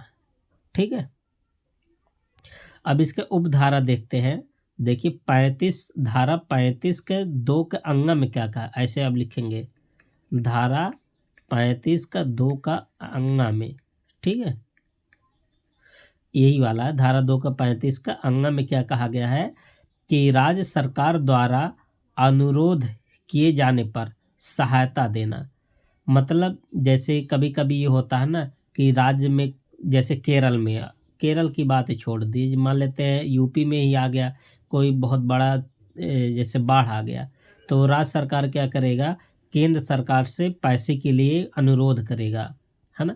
जैसे आप अगर ध्यान दें तो पंजाब में जब बहुत तेज़ी से क्या आया था, बाढ़ आया था, ठीक है, तो वहाँ के मुख्यमंत्री ने केंद्र सरकार पर डिमांड किया था इतना लाख करोड़ रुपया मतलब चाहिए, मतलब पंजाब सरकार अनुरोध किया था किससे, केंद्र सरकार से। ठीक है, तो जब कोई राज्य में आपदा आ जाता है तो इस धारा के अंतर्गत जो राज्य सरकारें होती है ना, केंद्र सरकार से क्या मांगती है, हेल्प मांगती है, सहायता मांगती है पैसे की। ठीक है, अब धारा 35 के 2 के 4 में क्या बताया गया है कि जैसे नौसेना हो गया, थल सेना हो गया, वायुसेना या कैसे सशस्त्र बल की नियुक्त आपदा के समय, जैसे आप सब भी जानते हैं, है ना, जब बहुत तीव्र गति से, है ना, कोई आपदा आ जाता है, जैसे कोई बाढ़ में फंस गया, कोई बाढ़ आ गया, तो वहाँ से रेस्क्यू टीम करने के लिए आप सब जानते हैं कि जहाज़ें आ जाती है, नौसेना आ जाती है, थल सेना, वायुसेना, सब लोग शामिल हो जाते हैं। तो ये सब शामिल किस धारा के अंतर्गत किया जाता है, तो धारा है 35 का 2 के 4 के अंतर्गत ये सब सेनाओं का नियुक्त किया जाता है। ठीक है, वहाँ देखभाल करने के लिए। अब धारा 35 के 2 के जा में क्या कहा गया है, इसमें लिखा गया शोध हो गया, प्रशिक्षण हो गया और विकास कार्यक्रम के लिए संस्थान की स्थापना। मान लेते हैं, जायज़ बात है, कोई संगठन बनेगा तो उसका बिना ट्रेनिंग के, बिना प्रशिक्षण के, बिना शोध के अच्छा काम तो करेगा नहीं। ठीक है, तो वही बताया गया है इसमें धारा 35 का 2 के जा में कि शोध अगर करना हो, प्रशिक्षण के लिए, विकास काम करने के लिए संस्थान की स्थापना किस धारा के अंतर्गत होगा, 35 का 2 के जा के अंतर्गत।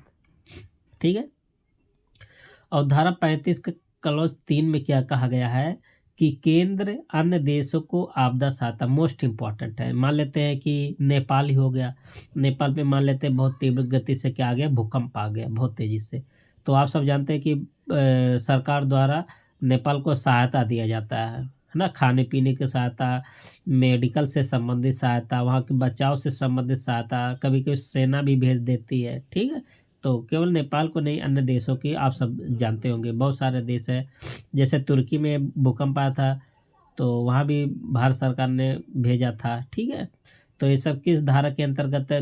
दूसरे देश को सहायता दिया जाता है, धारा 35 के 3। ये भी मोस्ट इम्पॉर्टेंट है, पूछा जा सकता है। ठीक है, अब देखिए धारा 36 में क्या कहा गया है। धारा 36 में है कि भारत सरकार के मंत्रालय या विभाग का उत्तरदायित्व, मतलब भारत सरकार के जो मंत्रालय है, जो विभाग है, उनका क्या क्या उत्तरदायित्व है, ये सब किस धारा में बताया गया है? धारा नंबर 36 में बताया गया है। ठीक है, अगला धारा क्या? धारा नंबर 37 में इसमें बताया कि भारत के मंत्रालय की आपदा प्रबंधन योजना, मतलब जो भी भारत सरकार के जो भी मंत्रालय है, आपदा संबंधी योजना, आपदा प्रबंधन संबंधी कौन कौन सी योजनाएं बनाते हैं, ये सब किसके बारे कहाँ पर दिया गया? धारा नंबर 37 में दिया गया है। ठीक है, आगे देखिए धारा नंबर 38 में क्या है, 38 में, कि राज्य सरकार के उपाय। अब देखिए ऊपर आप सब पढ़ चुके थे, किसका उपाय? केंद्र सरकार का। अब यहाँ से शुरू होता है किसका? राज्य सरकार। अब राज्य सरकार के आपदा प्रबंधन से संबंधित कौन कौन से सरकारी उपाय है, 21 धारा में बताया गया है, धारा नंबर 38 में बताया गया है। ठीक है, और धारा नंबर 39 में क्या है कि राज्य सरकार के विभागों के उत्तरदायित्व, राज्य सरकार के जो विभाग हैं उनका क्या उत्तरदायित्व है, मतलब आपदा संबंधी जो जो विभाग बनाया गया है, राज्य सरकार ने बनाया है, जैसे भूकंप के लिए, बाढ़ के लिए, ठीक है, तूफान के लिए, है ना, और ये सब जो विभाग बना है उसका उत्तरदायित्व क्या है, ये सब किस धारा में बताया गया? धारा नंबर 39 में। और धारा नंबर 40 में क्या है कि राज्य सरकार के विभागों की आपदा प्रबंधन योजना, मतलब जो जो मान लेते हैं राज्य सरकार है, ठीक है, कई विभाग है, जैसे बाढ़ के लिए अलग विभाग बनाया है, यहाँ पे लिख देते हैं, आप सबको समझा दे थोड़ा, देखिए, और आंधी तूफान के लिए अलग तूफान मान लेते हैं, तूफान, और सूखा के लिए अलग, सूखा के लिए, ठीक है, तो अलग अलग विभाग बना है। तो ये सब विभाग क्या करेंगे? अपना अपना योजना बनाएगा। ठीक है, बाढ़ वाला योजना बनाएगा, तूफान वाले तूफान का तो रोका नहीं जा सकता है, लेकिन उससे संबंधित कौन कौन सी बचाव के लिए कौन कौन सी योजना है, सूखा से संबंधित कौन कौन सी योजना है। ठीक है, तो ये सब जो आपदा संबंधी योजना है राज्य सरकार के विभागों की, ये सब किस में कहा गया? धारा नंबर 40 में। ठीक है, और इसके दो क्लास देख लेते हैं। धारा 40 के उपधारा है, धारा नंबर 40 के 2 में क्या कहा गया? वित्त का उपबंध है। ठीक है, और धारा 40 के 3 में क्या आ गया? रिपोर्ट। ठीक है, मतलब जो भी विभिन्न विभागों से जो रिपोर्ट आएगा, तो रिपोर्ट के बारे में जानकारी कहाँ दिया गया? धारा 40 के 3 में। अब धारा नंबर 41, अब इसके पहले अब आ गया आप सबका लेसन 6, और लेसन 6 में एक ही धारा है, धारा नंबर कौन सा? 41 है। ठीक है, और जो धारा नंबर 41 है, ठीक है, इसमें क्या दिया गया है? इसमें है स्थानीय प्राधिकारी के बारे में जानकारी। तो स्थानीय प्राधिकारी का जो कृत्य होगा, जो काम होगा, ये सब धारा किस में? धारा नंबर 41 में है, स्थानीय प्राधिकारी के कृत्य। एक ही धारा है, ठीक है, याद कर लीजिए, याद हो जाएगा, धारा नंबर 41 अध्याय 6 में है। अध्याय 7 में क्या है? देखिए अध्याय 7 का टाइटल क्या है कि राष्ट्रीय आपदा प्रबंधन संस्थान, मतलब राष्ट्रीय आपदा से संबंधित कौन कौन से संस्थान होंगे। ठीक है, तो टाइटल आप सब याद कर लीजिए, राष्ट्रीय आपदा प्रबंधन संस्थान के बारे में जानकारी कहाँ मिलता है? अध्याय 7 में मिलता है। ठीक है, अब धारा की बात करते हैं, तो अध्याय है, अब धारा है 142। ठीक है, तो 42 के कुछ सब क्लॉज हैं, उसको देखते हैं। देखिए धारा 42 के 1 में क्या कहा गया है कि संस्थान की स्थापना। ठीक है, जो राष्ट्रीय आपदा प्रबंधन संस्थान है, इसकी स्थापना की जानकारी कहाँ पर मिलता है? धारा 42 के 1 में। और धारा 42 के 2 में जो राष्ट्रीय आपदा प्रबंधन संस्थान होगा, उसकी संख्या, ठीक है, वो कितनी संख्या होगा? जैसे राष्ट्रीय आपदा प्रबंधन संस्थान, एक संस्थान बनेगा, 2 बनेगा, 10 बनेगा, 20 बनेगा। ठीक है, इसकी संख्या का निर्धारण किसके पास है? पावर किसके पास है? केंद्र सरकार के पास है। ठीक है, तो जो भी संस्थान बनेगा, कितने मात्रा में बनेगा, ठीक है, ये सब का निर्धारण कौन करेगा? केंद्र सरकार। धारा 42 के 2 में कहा गया है। और धारा 42 के 3 में क्या कहा गया है? जो पदावधि और रिक्तियाँ के बारे में बताया गया है। ठीक है, और धारा 42 के 9 में क्या कहा गया है? संस्थान के कृत्य। ठीक है, ये सब याद होना। कौन सा संस्थान? राष्ट्रीय आपदा प्रबंधन संस्थान के कृत्य किस धारा में है? धारा 42 के 9 में है। आगे है, अगला धारा है धारा नंबर 43। ठीक है, इसमें क्या कहा गया है कि राष्ट्रीय आपदा प्रबंधन संस्थान के अधिकारी और कर्मचारी के बारे में बताया गया है। मान लेते कोई संस्थान था, संस्थान बनकर तैयार हो गया। ठीक है, अब इसमें अधिकारी भी रहेंगे, कर्मचारी भी रहेंगे। ठीक है, तो इनमें जो अधिकारी कर्मचारी है, इनमें नियुक्ति कौन करेगा या देगा कौन इसको? तो केंद्र सरकार देगा। तो इसके बारे में जानकारी कहाँ पर मिलती है? धारा नंबर 43 में। अब देखिए, इसके बाद स्टार्ट होता है लेसन 8।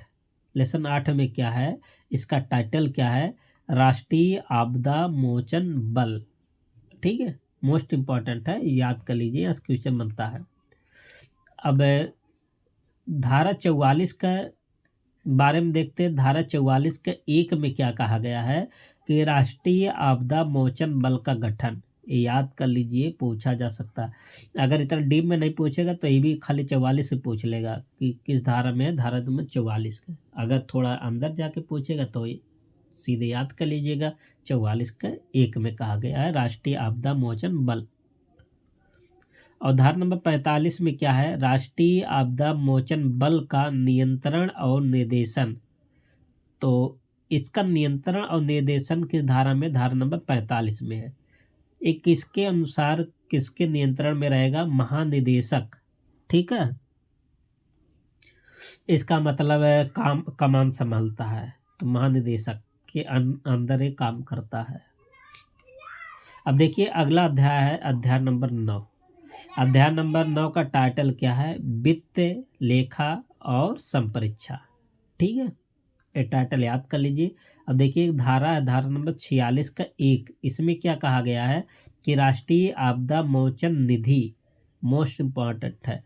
तो राष्ट्रीय आपदा मोचन निधि के बारे में जानकारी मिलती है कहाँ पर? धारा नंबर 46 का 1 में। और इसका गठन कौन करता है? राष्ट्रीय आपदा मोचन निधि का केंद्र सरकार इसका गठन करती है।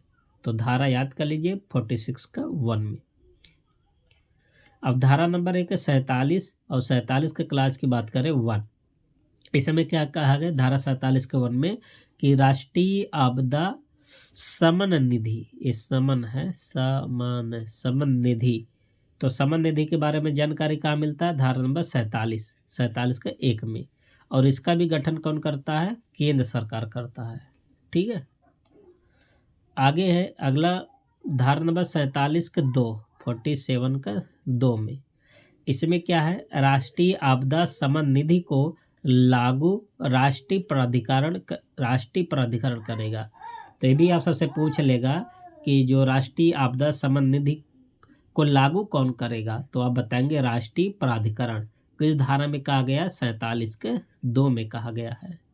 ठीक है, अगला धारा नंबर 48 के उपधारा 1 में क्या कहा गया है कि राज्य सरकारों द्वारा निधियों का गठन, मतलब जो विभिन्न प्रकार की निधियां बनेंगी, वित्त से संबंधित निधियां बनेंगी, ये सब गठन के धारा के अंतर्गत होगा।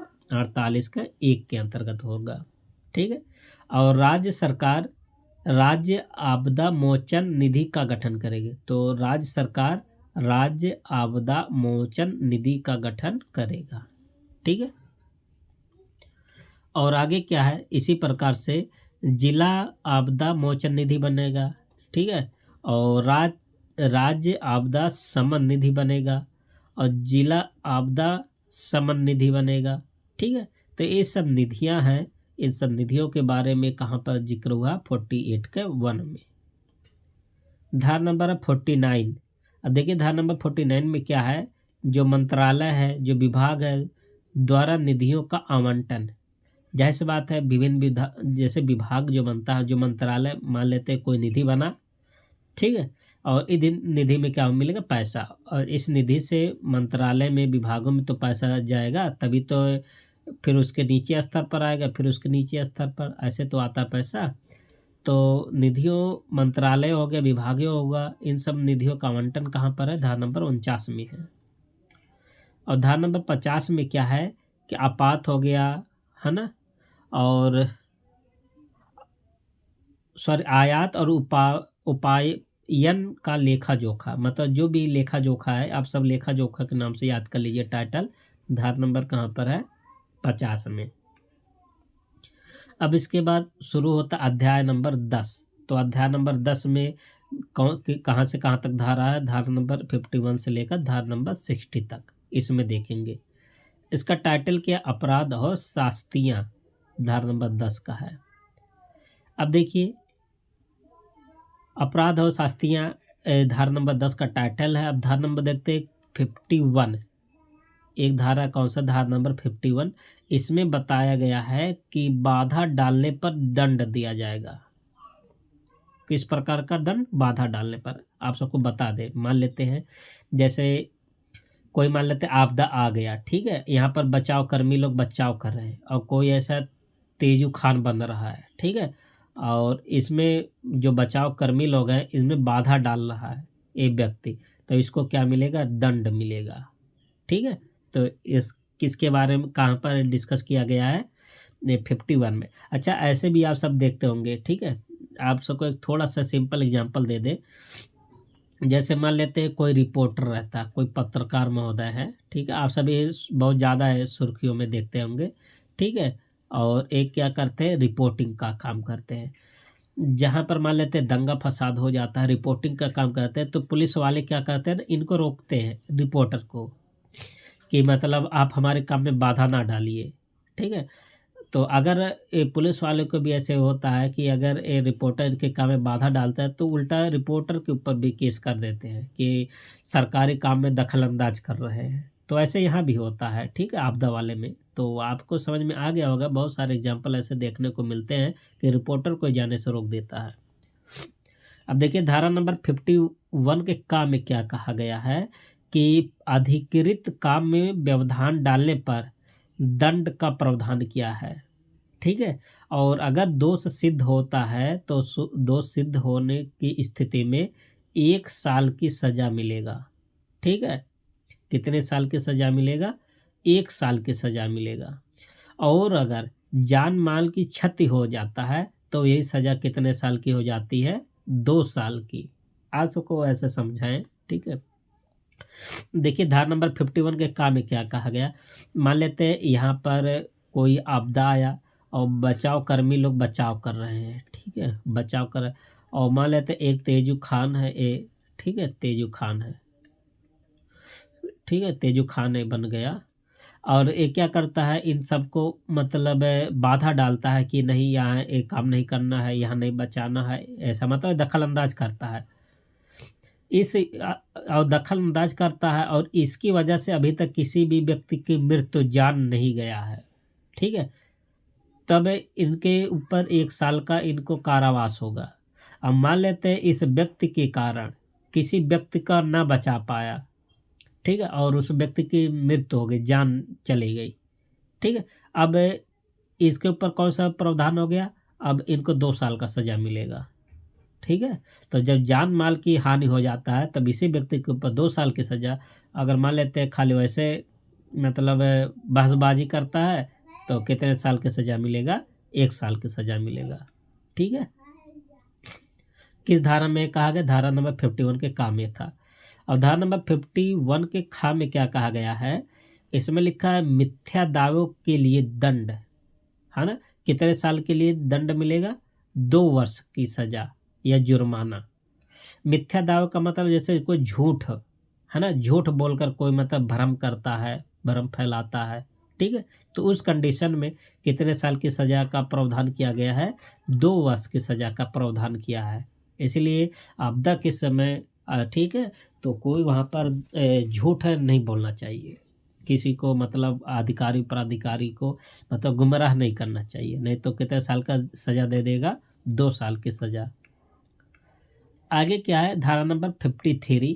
अब देखिए, धन हो गया, सामग्री आदि के दुरुपयोग पर सजा, कितने साल का, 2 साल का। अब इसके बारे में आप सबको बता दें, मान लेते हैं कोई क्षेत्र था, ठीक है, और बाढ़ बाढ़ प्रभावित क्षेत्र था, ठीक है, बाढ़ आ गया और आधा गांव प्रभावित हुआ, आधा गांव प्रभावित नहीं हुआ। एक यहाँ पर बहुत मतलब तेजू खान यहाँ भी हैं, ठीक है।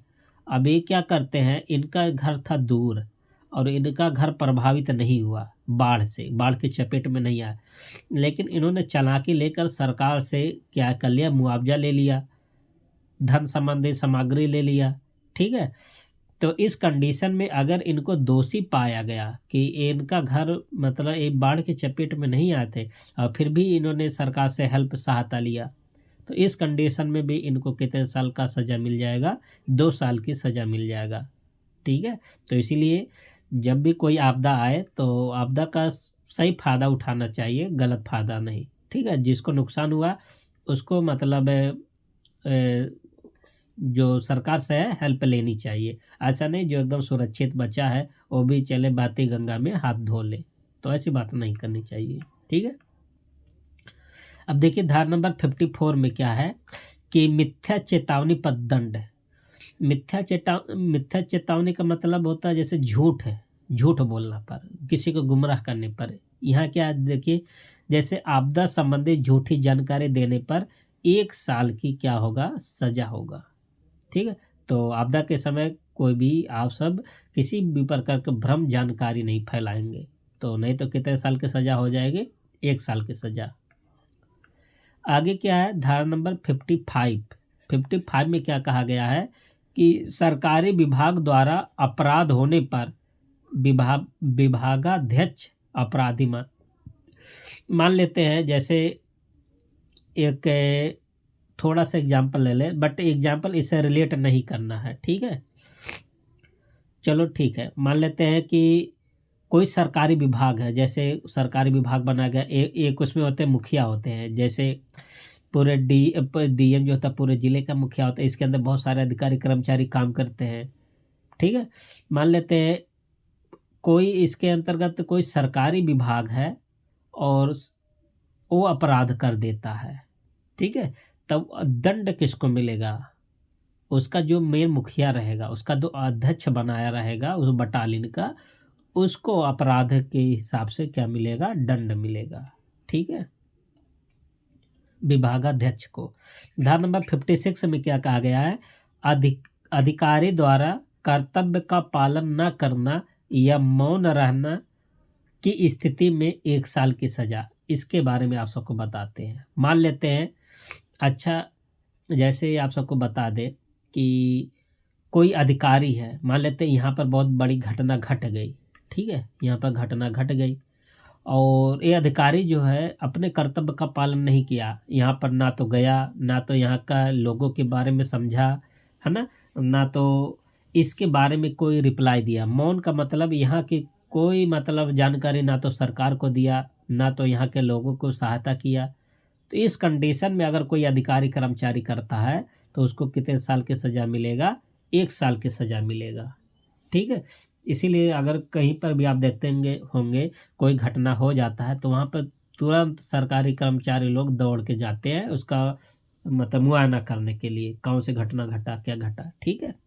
अगर इस कंडीशन में कोई अधिकारी चुप रहता है, अपने कर्तव्य का पालन नहीं करता है, तो कितने साल की सज़ा मिलेगा, 1 साल की सज़ा मिलेगा। आगे क्या है, धारा नंबर 57 में क्या कहा गया है।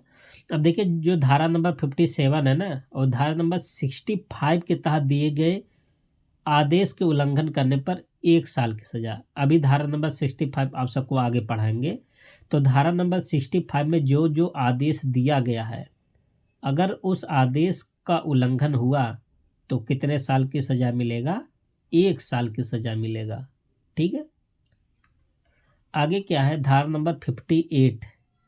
तो किसी कंपनी द्वारा अपराध होने पर दंड, मान लेते कोई कंपनी है वो अपराध कर दिया गया तो वहाँ पर दंड की व्यवस्था के जिक्र हुआ 58 में।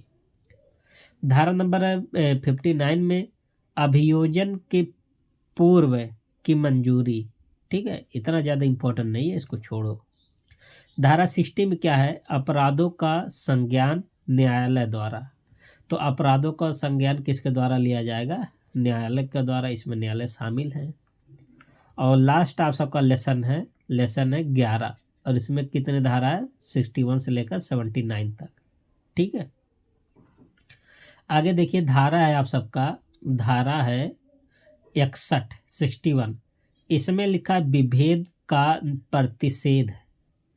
आप सब संविधान में भी पढ़ते हैं, छुआछूत वाला विभेद होगा ना, जैसे धारा 17 वाला हो गया। ऐसे मान लेते कोई आपदा आ गया, ये इंपॉर्टेंट बहुत धारा है। मान लेते ये आपदा आ गया, ठीक है, इसमें बहुत सारे लोग, बहुत धर्म के लोग, अलग अलग जाति के लोग, अलग अलग बिरादरी के लोग रहते हैं। ठीक है, तो ऐसा नहीं, जो अधिकारी कर्मचारी हैं इनको मतलब इनके जाति हो गया, लिंग हो गया, समुदाय हो गया, धर्म हो गया, ये सब देखकर इनका मतलब है क्या करेंगे, बचाव करेंगे। ऐसा नहीं है, ये मनाही है। ऐसा नहीं, जैसे मान लेते हैं यहाँ पर हिंदू और मुस्लिम लोग लगते हैं, तो अधिकारी लोग क्या करें, हिंदू को राहत सामग्री दें, हिंदू लोग का बचाव करें, और मुस्लिम लोग को छोड़ दें।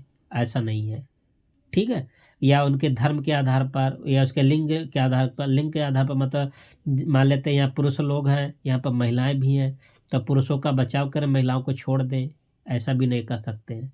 तो जाति, लिंग, समुदाय, धर्म के आधार पर ऐसा भेदभाव नहीं कोई करेगा। तो बचाव के समय ये धारा किस में कहा गया, धारा नंबर 61 में कहा गया है। ठीक है, और धारा नंबर 62 में क्या कहा गया है कि केंद्र सरकार की कोई निर्देश जारी करने की शक्ति, मतलब केंद्र सरकार कोई भी निर्देश जारी कर सकता है। ये पावर किस धारा में कहा गया है, धारा नंबर 61 में कहा गया है। धारा नंबर 63 में क्या है, आपदा बचाव के दौरान उपलब्ध शक्तियां। ठीक है, मतलब कोई मान लेते हैं आपदा बचाव चल रहा है, ठीक है, उसके दौरान जो भी पावर होगा, जो भी अधिकारी कर्मचारी की नियुक्त करने की शक्ति होगा, किसमें है, धारा नंबर 63। मान लेते हैं कोई आपदा आ गया, यहाँ पर अधिकारी कर्मचारी को भेजना है, नियुक्त करना, देखभाल करने के लिए। ठीक है, तो ये सब किस धारा में है, धारा नंबर 63 में है। धारा नंबर 64 में क्या है, कुछ परिस्थितियां में नियम बनाना और संशोधन करना। जैसे कभी कभी ये हो जाता है ना कि कोई क्षेत्र के लिए आपदा प्रबंधन संबंधी कोई नियम बनाना, गाइडलाइन जारी करना। ठीक है, जैसे केंद्र सरकार की समिति, राज्य कार्यकारिणी समिति और जिला प्राधिकरण समिति, ये सब इसमें शामिल होते हैं। आगे क्या है, धारा नंबर 65 में क्या कहा गया, बचाव कार्य के लिए संशोधन या रसद की उपेक्षा करने की शक्ति। मतलब बचाव कार्य के लिए अगर कोई नियम संशोधन करना है तो भी आप कर सकते हैं धारा 65 के तहत। 67 में क्या कहा गया है कि चेतावनी सूचना की शक्ति, मीडिया को निर्देश करके। मान लेते हैं कोई अधिकारी है, कोई कर्मचारी है, ठीक है, मान लेते हैं कोई समुद्री तट है, यहाँ पर आने वाला है समुद्री तूफान, तो क्या करेंगे अधिकारी लोग, आप सब भी देखते होंगे मीडिया में चेतावनी देते हैं। तो 67 में बताया कि जो अधिकारी वहाँ पर नियुक्त होगा, उसका ड्यूटी होगा, कर्तव्य होगा कि जो चेतावनी, जो सूचना है वो देगा, किसको देगा, मीडिया के समक्ष देगा। ठीक है, और वहाँ के लोगों को सुरक्षित रेस्क्यू किया जाएगा फिर उसके बाद। तो आप ऐसे समझिए कि मीडिया को सूचना देना संबंधी अधिकार कहाँ पर है, धारा नंबर 67 में है। धारा नंबर 71 में क्या कहा गया है, न्यायालय आधिकारिता की वर्जना। इसका मतलब है कि 71 में कि जो आपदा संबंधी है, ठीक है, उसमें न्यायालय पर रोक लगाया गया, लेकिन किसको छोड़ के, सुप्रीम कोर्ट को और हाई कोर्ट को छोड़ करके। बाकी जैसे जिला स्तर का जो कोर्ट वोट होते हैं, इसको वर्जना किया गया है धारा नंबर 71 में। धारा नंबर 75 में क्या है कि केंद्र सरकार के नियम बनाने की शक्ति, तो धारा नंबर 75 है, याद कर लीजिए। और 76 के 1 में क्या कहा गया है कि राष्ट्रीय आपदा प्रबंधन संस्थान विनियमन बनाएगी। तो राष्ट्रीय आपदा प्रबंधन संस्थान क्या बनाएगी, विनियम बनाएगी। ठीक है, और धारा नंबर 77 में क्या कहा गया है, 77 में कि विनियम को संसद के समक्ष रखेगा। कितने दिन के अंतर रखेगा, 30 दिन के अंतर्गत। तो संसद मान लेते कोई नियम कानून बना, ठीक है, तो संसद में प्रस्तुत होगा, तो कितने दिन के अंतर्गत, 30 दिन के अंतर्गत, ठीक है। और धारा नंबर 78 क्या है कि राज्य सरकार की नियम बनाने की शक्ति, मोस्ट इम्पॉर्टेंट है। अभी आप सब ऊपर केंद्र सरकार का पढ़े थे, अब राज्य सरकार का कहाँ पर है, 78 में है कि राज्य सरकार भी नियम कानून बना सकता है। अब देखिए आगे क्या है, धारा नंबर 79 में केंद्र हो या राज्य सरकार द्वारा एक्ट 2005 में आने वाली कठिनाइयों को दूर कर, मान लेते हैं कि जो राष्ट्रीय आपदा प्रबंधन अधिनियम 2005 में इसमें कोई कठिनाई आ रहा है, तो केंद्र सरकार और राज्य सरकार मिल करके उस कठिनाई को क्या करेंगे, दूर करेंगे संशोधन के माध्यम से, ठीक है। तो दोस्तों यहाँ तक आप सबका कंप्लीट होता है राष्ट्रीय आपदा प्रबंधन अधिनियम 2005, ठीक है। तो जितने भी इम्पोर्टेंट धाराएं थे लगभग सबको कवर किया गया है। आप सब 1-2 बार वीडियो को जरूर देखें, ठीक है। अब इसके बाद देखते हैं 2024 में इस अधिनियम में कुछ संशोधन हुआ है, ठीक है। अब उस संशोधन को देख लेते हैं, ठीक है, बस थोड़ा देर और। अब देखिए आपदा प्रबंधन अधिनियम विधेयक 2024 किस नाम से आया था, आपदा प्रबंधन अधिनियम, ठीक है। और राष्ट्रपति ने इस पर सिग्नेचर कब किए थे संशोधन वाले पे, 29 मार्च 2025 में। और इसको लागू कब से किया गया था, 9 अप्रैल 2025 से। याद कर लीजिए, दोनों मोस्ट इम्पॉर्टेंट है, ठीक है। अब देखिए प्राधिकरण में संशोधन हुआ है, आप सबको पहले बताए थे। धारा नंबर 1 था 3, अब धारा 3 में एक नई धारा जोड़ी गई है, धारा 3 का ए क्या संशोधन किया गया, जो पहला वाला धारा 3 था उसमें एक नई धारा जोड़ी गई है, कौन सा, धारा 3 का 1, ठीक है। और 3 का ए में अब कौन सा प्रावधान किया गया है इसके बारे में बताया गया है। धारा 3 का ए में क्या है कि राष्ट्रीय प्राधिकरण दिन प्रतिदिन के कार्यों का पालन अध्यक्ष या उपाध्यक्ष के द्वारा नामित होगा, ठीक है। जो राष्ट्रीय प्राधिकरण है उसका दिन प्रतिदिन के कार्यों का जो पालन है, ठीक है, किसके द्वारा नामित होगा, अध्यक्ष या उपाध्यक्ष के द्वारा।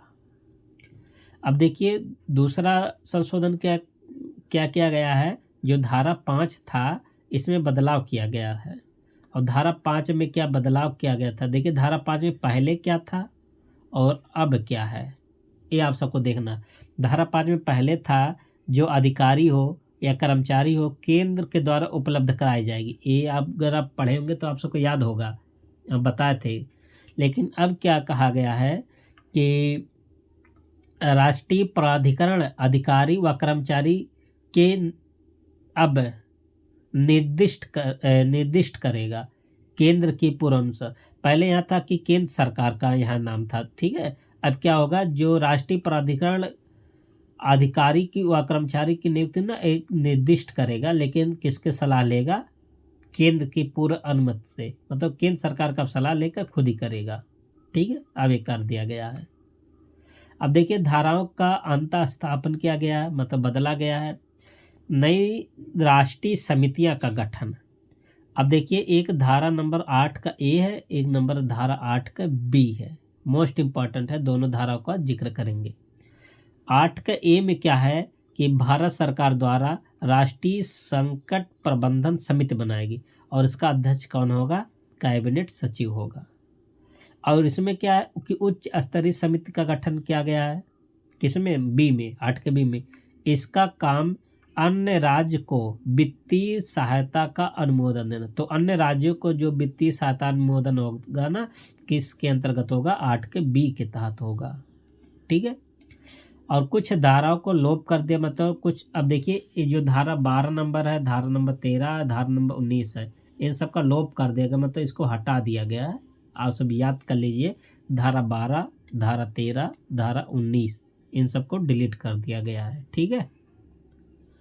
आगे देखिए धारा नंबर 20 में क्या है, धारा नंबर 20 में एक उपधारा जोड़ा गया, धारा नंबर 20 का 2 का सी में नई उपधारा जोड़ी गई है, ठीक है।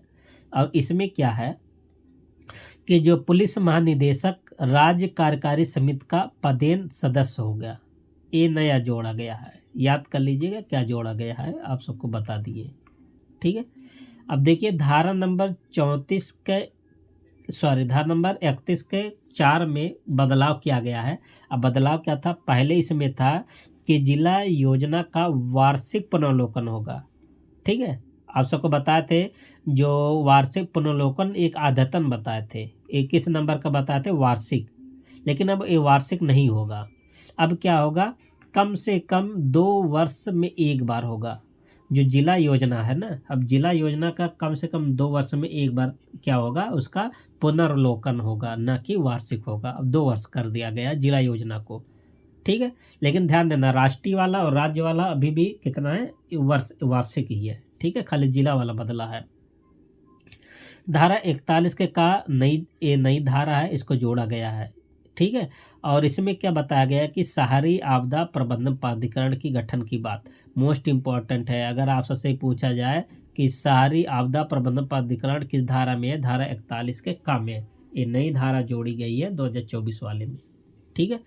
और इसमें क्या है देखिए कि राज्य सरकारें इसकी स्थापना करेगी, किसका, शहरी आपदा प्रबंधन प्राधिकरण की। और जैसे राजधानी हो गया, नगर निगम हो गया, यहाँ सब स्थापना होगा इसकी, ठीक है। जैसे एनसीआर दिल्ली और चंडीगढ़ को छोड़कर, इन दोनों को छोड़कर बाकी सब जगह होगा। ये एक्सेप्शन है, याद कर लीजिएगा किसको किसको छोड़ा गया है, दिल्ली और एनसीआर दिल्ली और चंडीगढ़ को। इसमें कुछ धारा जैसे देखिए धारा 41 के का के 2 में शहरी आपदा प्रबंधन प्राधिकरण की संरचना के बारे में बताया गया है। मोस्ट इम्पॉर्टेंट है क्योंकि ये नया जोड़ा गया है, यहाँ से क्वेश्चन पूछ सकता है।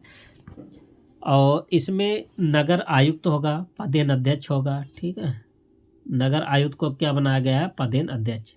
और जिला कलेक्टर को क्या बनाया गया है, पदेन उपाध्यक्ष। और अन्य सदस्य होंगे ना, इसका जो वेतन भत्ते का निर्धारण कौन करेगा, राज्य सरकार करेगा, ठीक है। और आगे क्या, धारा नंबर 41 के का के 3 में क्या कहा गया है कि शहरी प्राधिकरण का पृथक सचिवालय होना चाहिए। अच्छा, जो शहरी प्राधिकरण बनेगा ना, इसमें कहा गया है कि इसका एक अलग सचिवालय हो। तो किस धारा में कहा गया है, 41 के का के 3 में कहा गया है, ठीक है, अलग सचिवालय की मांग। धारा नंबर 43 में क्या कहा गया है, नई धारा का प्रतिस्थापन हुआ है, किसके अंतर्गत, 43 के 1। इसमें क्या है, राष्ट्रीय आपदा प्रबंधन संस्थान की बात किया गया है, में अधिकारी कर्मचारी और सलाहकारी को केंद्र उपलब्ध कराएगा, ये बात है इसमें। अच्छा देखिए, एक अध्याय 8 था, आप सब पीछे पढ़ चुके हैं, ठीक है। अब इसे हटा दिया गया है। इसमें पहले क्या था, पहले था राष्ट्रीय आपदा मोचन बल, इसे हटा दिया गया है। किसे हटा दिया गया, जो राष्ट्रीय शब्द था, शब्द को हटाया गया। जो अध्याय 8 में अगर आप पीछे पढ़े हैं उसमें था राष्ट्रीय आपदा मोचन बल नाम से था, टाइटल ही था। लेकिन अब इसे संशोधन करते जो राष्ट्रीय शब्द था इसको हटा दिया गया, अब खाली क्या कह दिया गया है, आपदा मोचन बल कहा गया है, ठीक है, क्योंकि ये राज्यों के लिए भी है। तो आपदा मोचन बल, तो राष्ट्रीय आपदा मोचन बल नहीं, अब क्या हो गया, आपदा मोचन बल हो गया है, ठीक है। अब धारा नंबर 44 का में क्या है, देखिए नई धारा जोड़ी गई है 44 के का, आपदा मोचन बल का गठन इसमें है। और इसका गठन कौन करेगी, राज्य सरकार, आपदा मोचन बल 44 के का में। अब देखिए जो भी संशोधन था, इम्पोर्टेंट संशोधन कंप्लीट हो गया, ठीक है। अब इसी के अंतर्गत आप सबसे पूछा जाएगा, आप सब इसी को कई बार पढ़ी, इससे ज़्यादा मुश्किल है पूछ ले, ठीक है, क्योंकि डीप में बहुत पढ़ाए हैं। अब देखिए इम्पोर्टेंट कुछ फैक्ट हैं, कुछ योजनाएं हैं, ठीक है, बस 2-4 मिनट और लगेगा। और आपदा प्रबंधन से संबंधित 2 वर्ष से आप सब याद कर लीजिएगा, एक है 1976, एक है 1999। 1976 में एक समिति बना था, मिश्रा समिति, ठीक है। ये मिश्रा समिति कब बना था, एक तो जोशीमठ जो उत्तराखंड में था ना, के अवकलन की जांच करने के लिए यहाँ पर बहुत बड़ी संख्या में क्या आया था, आप जानते हैं वहाँ पर आया था, बाढ़ हो आया था, ठीक है। तो इसकी जांच करने के लिए कौन सा समिति बना था, मिश्रा समिति 1976 में। 1999 में क्या हुआ था, आपदा प्रबंधन के लिए एक समिति गठन किया गया था, जेसी पंत समिति। तो आपदा प्रबंधन के लिए समिति कब बना? जेसी पंत समिति 1999 में। और 1999 में ही उड़ीसा के तट पर क्या था? समुद्री तूफान आया था। 2001 में क्या हुआ था? गुजरात में भूकंप आया था। 2004 में हिंद महासागर में सुनामी आया था।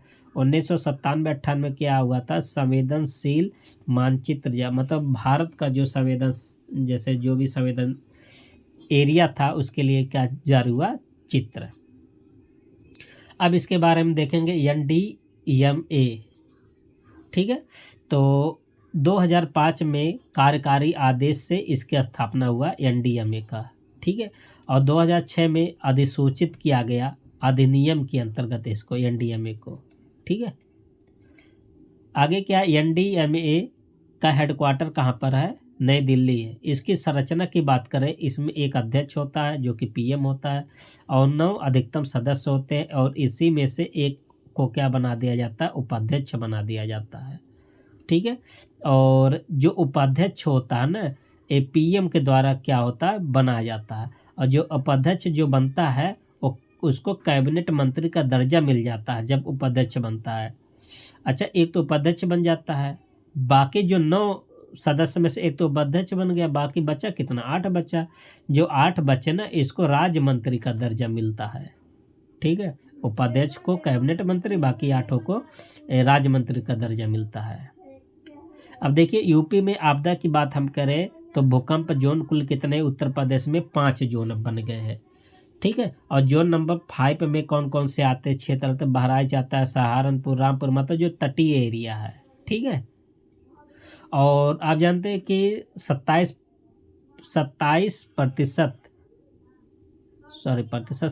लाख हेक्टेयर बाढ़ से प्रभावित क्षेत्र है यूपी का। अगर नुकसान की बात करें तो हर साल लगभग 432 करोड़ रुपए का क्या होता है? नुकसान होता है। और जोन नंबर 4 में कौन कौन एरिया आता है? नोएडा आता है, गाजियाबाद आता है। ठीक है, जोन नंबर 4, 5 याद कर लीजिए। और देखिए, राज्य के लिए ट्रिगर पॉइंट क्या है? ट्रिगर पॉइंट का मतलब कमजोर क्षेत्र। ठीक है, तो देखिए दिल्ली और हरिद्वार वाला जो क्षेत्र है, दिल्ली और मुजफ्फरनगर, ये याद कर लीजिए। और फैजाबाद वाला क्षेत्र रिजिड के अंतर्गत आता है। और फॉल्ट के अंतर्गत क्या आता है? मुरादाबाद, भैरवान, पूर्वी और पश्चिमी एरिया। और बाढ़ की समस्या, तो बाढ़ की समस्या तो बहुत भयानक है। तो उत्तर प्रदेश के 40 जिले क्या है? बाढ़ की समस्या से पीड़ित है। और कुछ नदियां हैं जो उत्तर प्रदेश में ज़्यादा प्रभावित करती है बाढ़ को, जैसे गंगा हो गया, यमुना हो गया, रामगंगा हो गया, गोमती, घाघरा, गंडक, शारदा, ये सब नदियां उत्तर प्रदेश को ज़्यादा बाढ़, रावी हो गया, ठीक है, प्रभावित करती है। लगभग 73 लाख हेक्टेयर बाढ़ से क्या होता है? यूपी का क्षेत्र प्रभावित होता है। और 2002 में क्या हुआ? फसल मौसमी निगरानी समूह का गठन किया गया है। कब? 2002 में। और किसके लिए? सूखे की स्थिति से निपटने के लिए। याद कर लीजिएगा, सन पूछा जा सकता है। और आपदा प्रहरी ऐप कब शुरू हुआ? 24 जुलाई 2020 को। ये वेब आधारित ऐप है और मौसम संबंधी चेतावनी देता है। और आपदा प्रबंधन मंत्रालय की स्थापना करने वाला पहला राज्य कौन है? उत्तराखंड है। और आपदा प्रबंधन के लिए सरकार की हेल्पलाइन नंबर क्या है? 1070 है हेल्पलाइन नंबर। और राहत आयुक्त कार्यालय उत्तर प्रदेश के बारे में देखते हैं। नोडल कार्यालय होता है, आपदा के समय राहत पुनर्वास संबंधी काम करता है। ठीक है, और आगे क्या है? भवन निर्माण सामग्री एवं प्रौद्योगिकी प्रबंधन परिषद, ये शहरी विकास मंत्रालय के अंतर्गत काम करता है। इसकी स्थापना हुआ था 1990 में। और 2020 में एक कार्यक्रम आया था, नवारथी कार्यक्रम, जो कि PM के द्वारा लाया गया था और लाइट हाउस परियोजना के रूप में काम करता है। अब देखिए 1997, 2006, 2019 में भारत ने वेलेनरेटी एटलस का प्रकाशन किया। जो एटलस है ना, इसका प्रकाशन 3 बार हुआ है, याद कर लीजिए। और भारतीय मानक ब्यूरो 3 सितंबर 1946 में क्या हुआ? भारतीय मानक संस्थान की स्थापना किया गया। और 6 जनवरी 1947 को ISI अस्तित्व में आया। ISI मतलब भारतीय मानक संस्थान। इसका जो महानिदेशक है कौन है? डॉक्टर लालसी वर्मन है। ठीक है। और 1 अप्रैल 1987 में क्या हुआ? भारतीय मानक ब्यूरो बना। अध्यक्ष कौन होता है? उपभोक्ता मामलों के मंत्री। उपाध्यक्ष कौन होता है? उपभोक्ता मामलों के राज्य मंत्री। राज्य मंत्री को उपाध्यक्ष बनाया गया। और महानिदेशक वर्तमान में कौन है? संजय गर्ग है। ठीक है। अब देखिए राज्य आपदा मोचन बल, इसके बारे में देख लेते हैं। तो यूपी के संदर्भ में देखते हैं तो इसका आदर्श वाक्य क्या है राज्य आपदा मोचन बल का? We serve to save. ठीक है। इसका गठन कब हुआ? 28 नवंबर 2016 को इसका गठन किया गया। ठीक है। और पहला चरण में 2017 था, इसमें 3 कंपनियां शामिल थी। और दूसरा चरण 2019 में, इसमें भी 3 कंपनियां। तो चरण याद कर लीजिए 17 और 19। अब देखिए NDRF, इसके बारे में देख लेते हैं। National disaster response force. ठीक है। एक इसके अंतर्गत आता है, गृह मंत्रालय के अंतर्गत आता है। इसकी स्थापना हुआ था 2006 में। जब इसकी स्थापना हुआ था तो इसमें 8 बटालियन शामिल था, लेकिन अब वर्तमान समय में इसमें कुल कितना बटालियन शामिल है? 16 बटालियन। ठीक है। और इसके नियमों की अधिसूचना कब जारी हुआ था? तो आप बताएंगे 14 फरवरी 2008 को। 14 फरवरी, आज कितना तारीख है? आज 14 फरवरी है ना। तो आज ही के दिन इसका अधिसूचना जारी हुआ था। अब देखिए एक पुरस्कार मिलता है, सुभाष चंद्र बोस आपदा प्रबंधन पुरस्कार। इसकी स्थापना कब हुआ था? 2018 में। पात्रता कौन है? ये केवल भारतीयों को दिया जाता है और व्यक्तिगत और संस्थान दोनों को मिलता है। मतलब व्यक्तिगत और कोई संस्था उसको भी मिलता है। ठीक है। इसमें कुल तीन लोग को मिलता है। और वितरण कब होता है? 23 जनवरी को। और इसमें 51 लाख, जो संस्था को 51 लाख और व्यक्तिगत रूप से 5 लाख दिया जाता है। तो दोस्तों इस सेशन आप सबको कैसा लगा? आप सब प्लीज़ वीडियो को लाइक और चैनल को सब्सक्राइब जरूर कर दीजिएगा। और ये तो अधिनियम कंप्लीट होता है, एक वीडियो लाएंगे पूरे पर्यावरण का लेखपाल के लिए। ठीक है। उसमें पूरा एकदम कंप्लीट एक ही वीडियो में आपका पर्यावरण, फिर एक वीडियो में आप सबका कंप्लीट कर देंगे साइंस एंड टेक्नोलॉजी का। ठीक है। इसके बाद जो UPG के और जो कंप्यूटर है, एक क्लास मतलब रेगुलर चलती रहेंगी। मिलते हैं नेक्स्ट वीडियो में, तब तक के लिए best of luck. Thank you and take care.